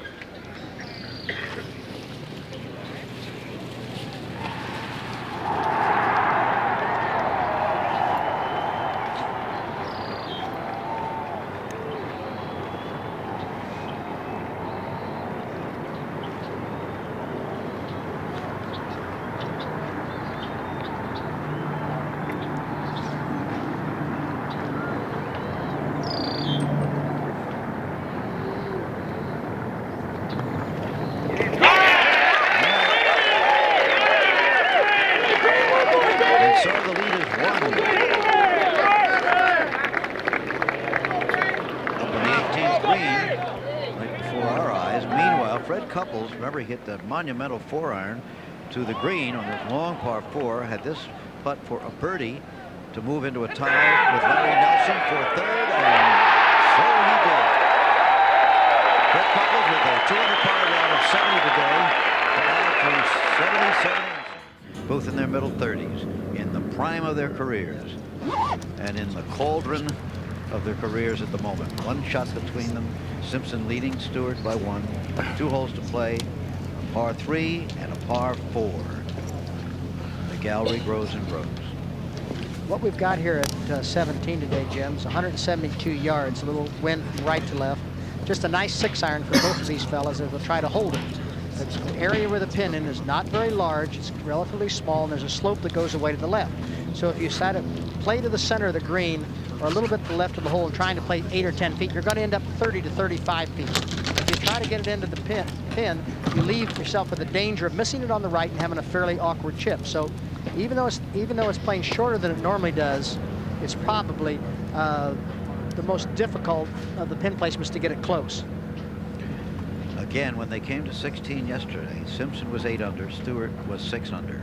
Simpson bogeyed 16 to go to 7 under. It's the same situation, same strokes, under par today. Work, ball. Oh, yeah!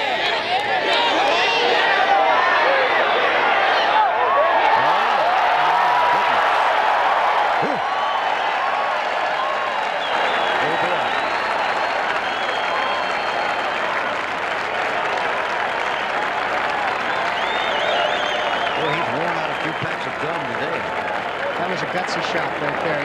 He had to hold that ball left to right and make sure he hit the right distance. That was really a nice shot.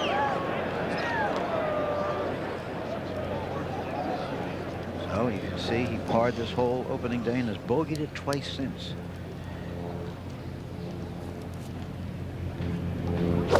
Payne plays more left to right than Scott. Scott's a little bit more right to left, so this is a little harder shot for Scott than it was for Payne.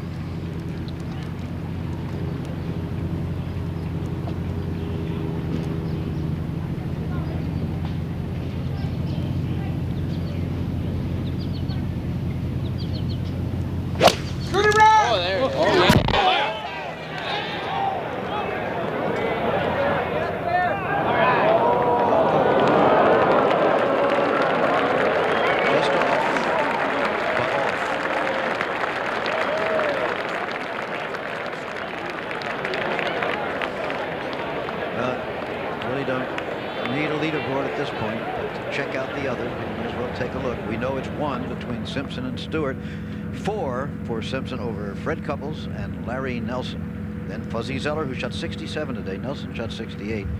Couples shot 70. Scott Hoch there at 1 under. He's not finished yet. Nolan Henke at even par. Those are the leaders. Now let's go over to Roger Twybo. Okay, thank you very much, Jim. Fred Couples, you look like you did some work out there today, Fred. It was definitely a struggle.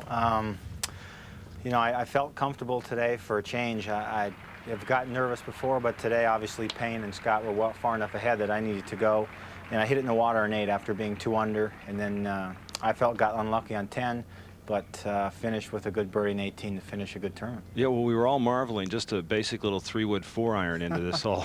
Well, you know, I lived and died with that 3-wood off the tee, and you know, if I can keep the ball in play, I've got a chance of playing well. And obviously, the shot Payne just hit, you know, he is playing fantastic, and they're lapping the field really. 4 strokes is a lot, and it looks like maybe a playoff the way they're playing. You said you felt comfortable today for a change. In final rounds of major championships like at the PGA last summer, did you find the nerve factor a little too much? Actually, you know, to make a long story short, I was 4 under, and then I missed a little putt, and then I kind of get the feeling like I'm never going to make one, and that's not a very good attitude to take. But you know, it's something that sometimes I hit the ball very well and putt poorly, and other times I walk around and putt, you know, like a madman. But today and this week, I did have a lot of fun. I just tried to, you know, make myself relax and just go hit the ball, and I really like the course. That helps too. It's a fantastic layout. Helped me out quite a bit just hitting the ball in play. Okay, well, nice playing, Freddie. Good All right, luck Roger, the rest thanks. of the year. Well, thanks for having me in here. Okay, Jim? Okay, Fred Couples with his best U.S. Open finish, tie for 3rd. You know, Jim, we had a very interesting situation here. We really, I think if you look at the last hole, and Scott felt a little bit of pressure on him doing a certain thing. Now all of a sudden, we get to this hole, and this is where the element of match play comes in. Payne has put a good shot in there. Scott really didn't need to put that shot in there as close as he did, and it forced him to make a mistake. Now he's left himself a more difficult shot than he would normally ever have.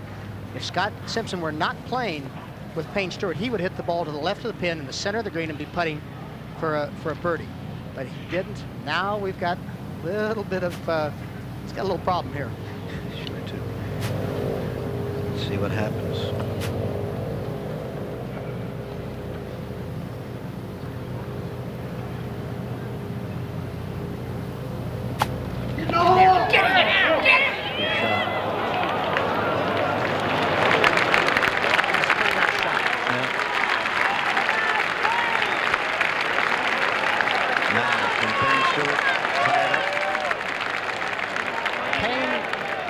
His putt's relatively short.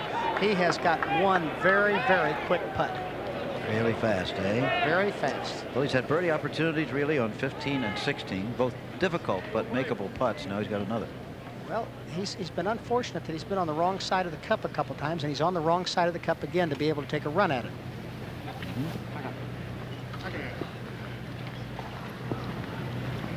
Although I'm sure he will.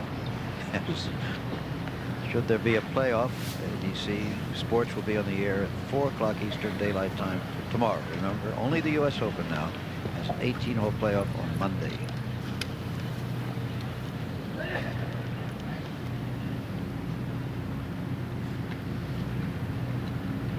Which way does this go, Jim? Shouldn't be a whole lot of break in. It might slip a tad to his right. It's That's what he thought. Yeah, didn't go.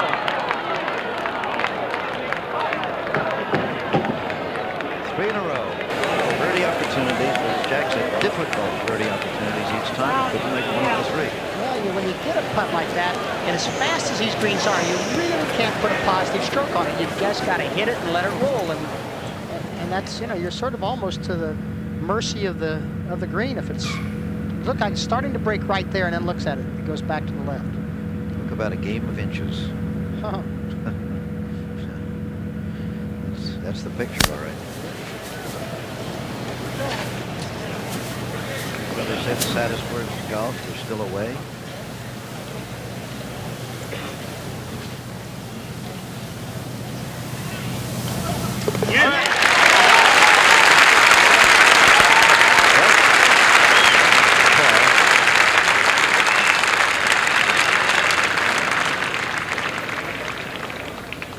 Isn't it funny how Scott Simpson has been the rock-solid golfer all day? Now Payne Stewart's the rock-solid golfer coming down the stretch. Change of events. Yep.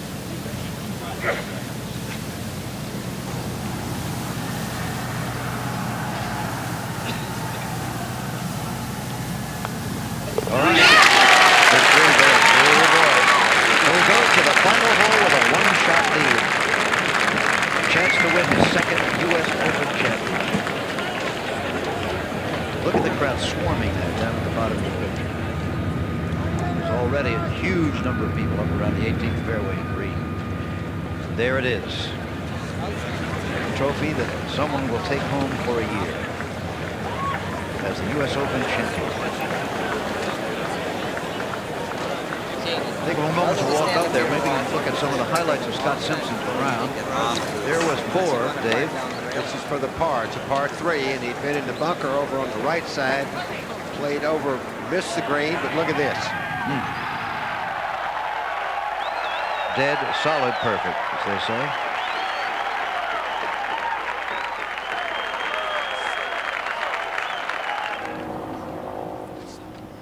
Now the par 5, the 7th hole. Drove in the rough to the right, played out to here.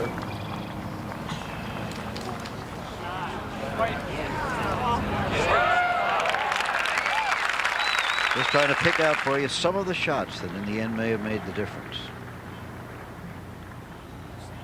He made the birdie at 7. Second shot down the hill at 10.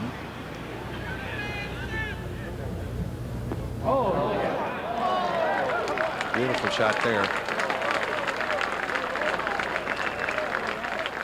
Just kept coming in and in towards the hole.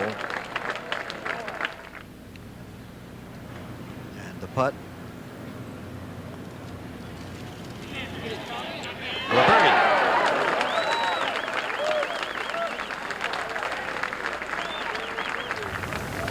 And now, here they come. Not many of those people are going to be able to get a very good look at them, unless they're very tall. The ropes are already lined, as you can see, 5 and 6 deep. This is the hardest hole today on the average 4.5 strokes. In other words, you're just as likely to make a 5 here as a 4. There have only been 3 birdies.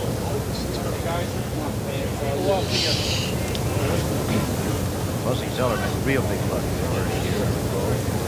Payne's got driver. Yesterday he hit 2 drivers here. Remember, Jack? And hit it beautifully. Yeah.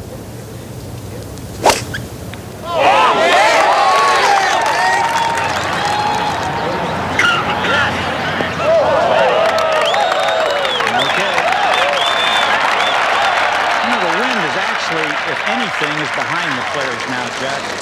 It's a very strange phenomenon that's happened out here, but they're driving a little downwind. Yeah, you can see by the flag here at 18 it's coming a little downwind, and he drove that ball a long way, didn't he? Yes, he did. Well, normally I think behind the players on 18 is the prevailing wind here, isn't it? Except that this week it's been different. Yeah, it's been northwest the last couple of days now. Yeah. It's sort of coming back around to southwest, which is prevailing. Yep. Here's the leader.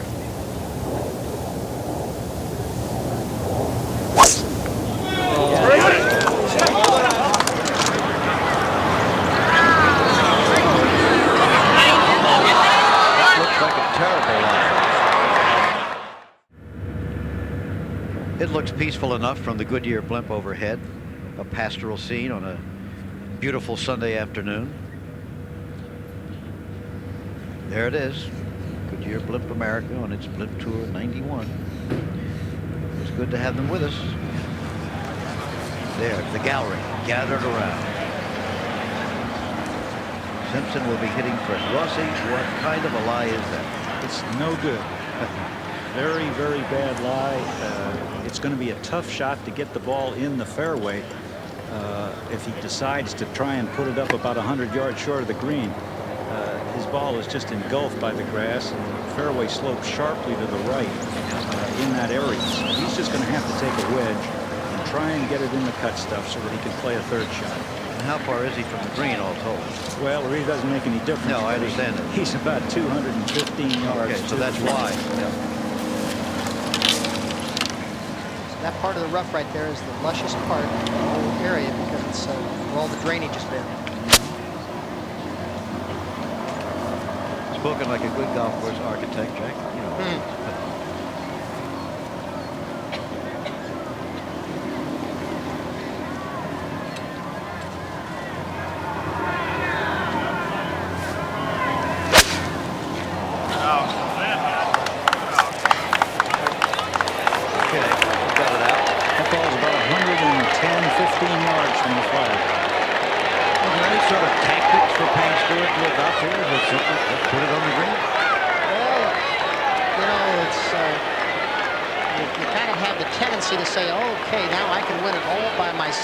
And throw it right at the pin. Then all you say is, well, do I want to do that? Am I going to make a mistake? It's hurt me at all. And then because Scott can still knock the ball up there, you know, with a short iron and get the ball somewhere around the hole and still have his chance for par. Payne makes a mistake and goes for 5, and all of a sudden, you know, the tournament's over. So I'd say I'd be looking at playing the shot Payne had out to the right of the hole, not straight, not well right of the hole, but I'd be looking at, you know, 15, 20 feet to the right hole. Give myself a good chance for birdie, put the pressure back on Scott. Payne is 157 yards to the front edge, 186 yards to the hole.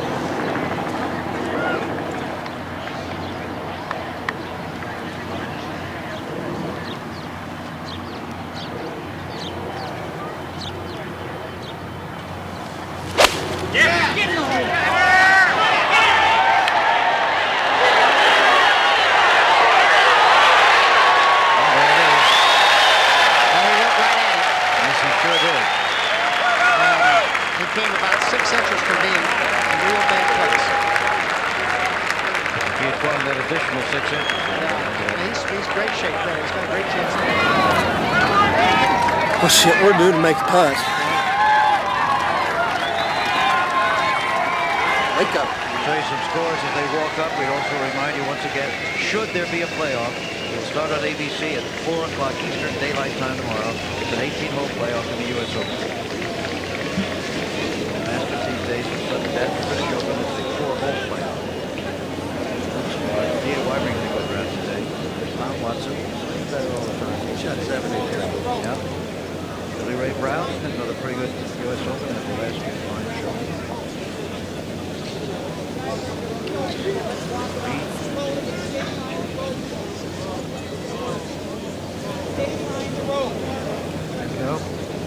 Tight. Now let's get back out to this final action this day. Scott Simpson with his third shot on the ball leads by 1. Shot of 120 yards.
Summertime fun for me. The U.S. Open on a beautiful day, the final hole, and such excitement, and such admiration for these two the men guys who are playing. These two guys are not thinking about a lot of excitement right now. They're thinking about which one of them has a chance to make a putt. And Payne Stewart has got a putt that's going to go a little bit more right to left than it probably looks. It breaks fairly quickly, and that's going to be an advantage to Scott Simpson. Scott's putt looks like it should break left when you stand down there. I have the same exact putt that Scott had today, and it looks like it should be about the right edge of the hole, but the ball actually goes right. And Scott will see that in Payne's putt, and you know, if he picks it up, then Scott will putt his putt differently. So you got a little, you better be watching what's going on here, these two guys. I know they're going to, obviously. But, Scott's going to want to watch Payne's ball around the cup. That'll help him. That's why he's walking around that side of the hole. Yeah, he's going to take a little look over here, and he's going to say, I'm going to watch this. Only one person figured out this putt. Say it breaks more to the left. Larry Nelson. Yeah. Then he's the only one that kept it.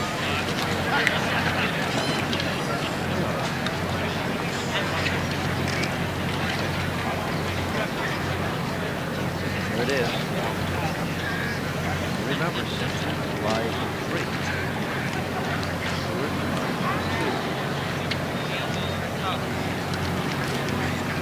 For what they are.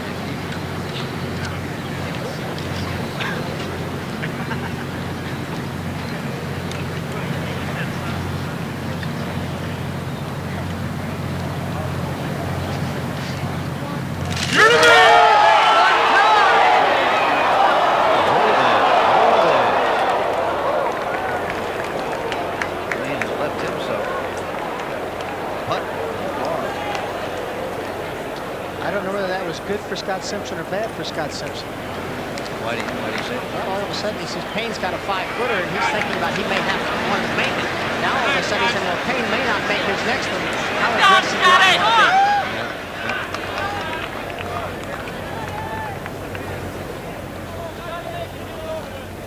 I know that I had this putt and I slipped it by the hole 6 feet. From that exactly, because it gets up over that knob and it just travels. It travels a little bit to the right and just keeps on going. Let's see what he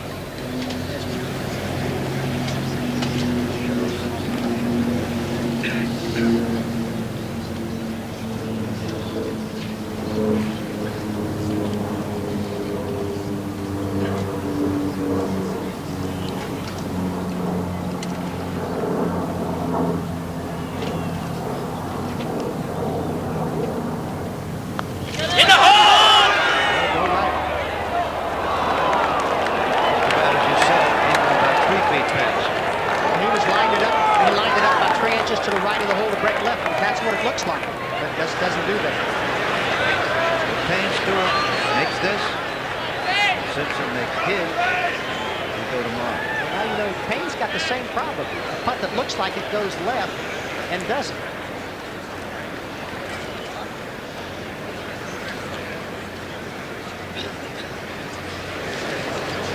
It's not been his strong suit the last few holes, although as Jack Nicklaus pointed out, all of his birdie opportunities were very tricky and difficult.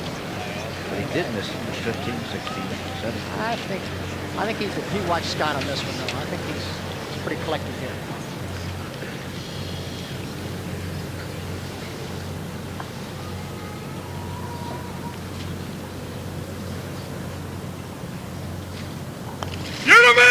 A par 4 for Payne Stewart. He has assured at least a playoff tomorrow with an even par round of 72 after 67, 70, and 73.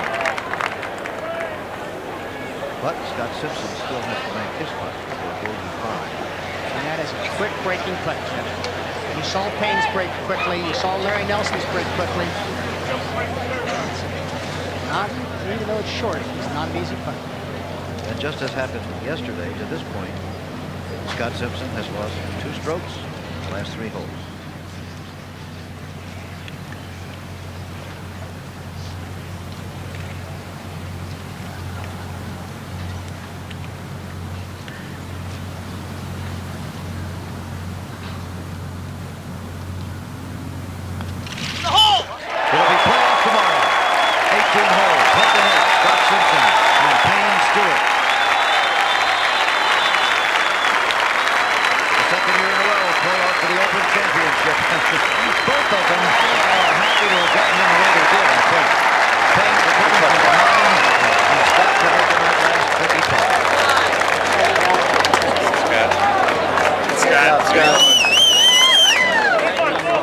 What do you think of that? It's pretty good golf. I think that both of them have played well. Both of them have spread eagle to field by 3 shots, and I think it's going to be quite a day tomorrow. They deserve a playoff between the two. Checking over their scores, and we'll be back at Hazeltine National Golf Club. What did that do?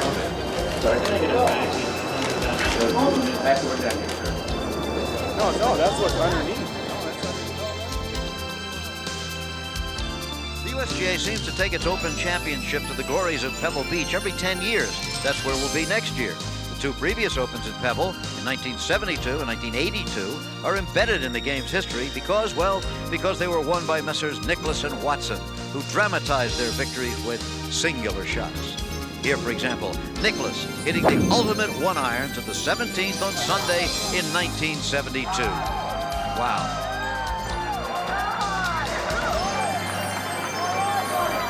And of course, perhaps the single most famous stroke in Open history, Watson holing out from behind the 17th green to beat Nicklaus in 1982.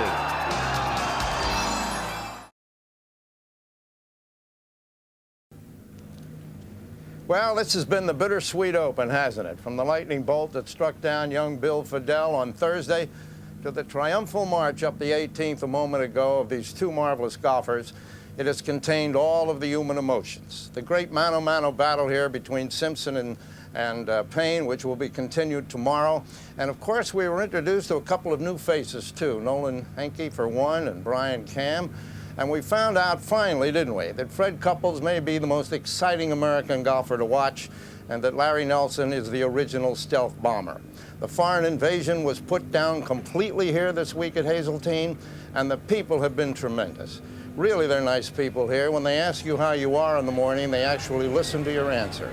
And I hope that the USGA will bring it back to Hazeltine in the first decade of the 21st century. Maybe by then, we'll know how to control thunderstorm. All right, Jack. Thank you. Thank you very much. And the legal bookmakers in Britain gave 5-1 against an American, any American, winning this Open Championship. Was that easy money or not?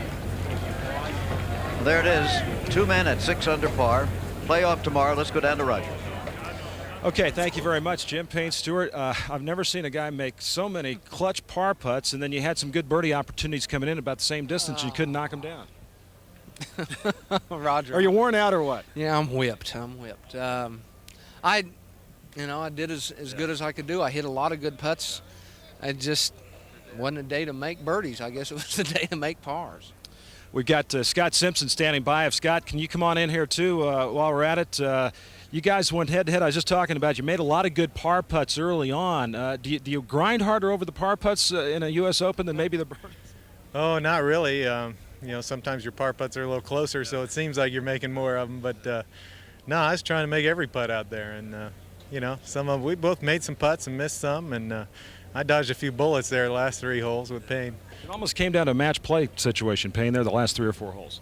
Well, I was, you know, going into the last 3 holes, I was 2 down, and you know, being a medal play tournament, I needed something to happen, and Scott helped me out a little bit. You know, but that's the nature of the game and the nature of those holes that we played. They were tough holes, and it was just I think it was a great day, and it's going to be a nice day tomorrow. Scott, what do you want to do about 16? Well, I want to hit it in the fairway tomorrow.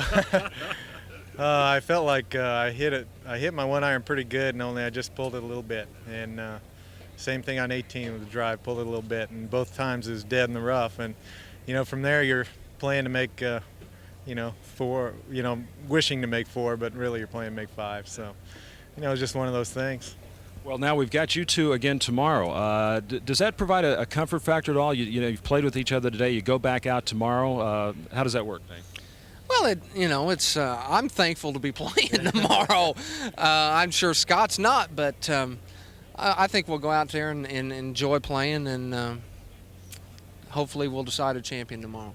Scott, you've won an Open Championship. Payne's won a major PGA Championship. What sort of history or what sort of feeling can you bring from that 1987 victory, say, to tomorrow? Well, the same thing as Payne. You know, we've been there, and we've been fortunate to play well down the stretch before. And you know, all you can do is go out there and just try to make good swings and hit good shots. And you know, we both, you know, considering we were leading, we both played pretty well, really, all day. But how do you look a little tired? Does this course wear you out a little bit? We wore each other out today, I think. How do you feel, Scott? You know, I'm like Payne. Would you rather, really, would you rather go out right now? There's plenty of sunlight. In Minnesota, we do have time, I'll tell you what, you know.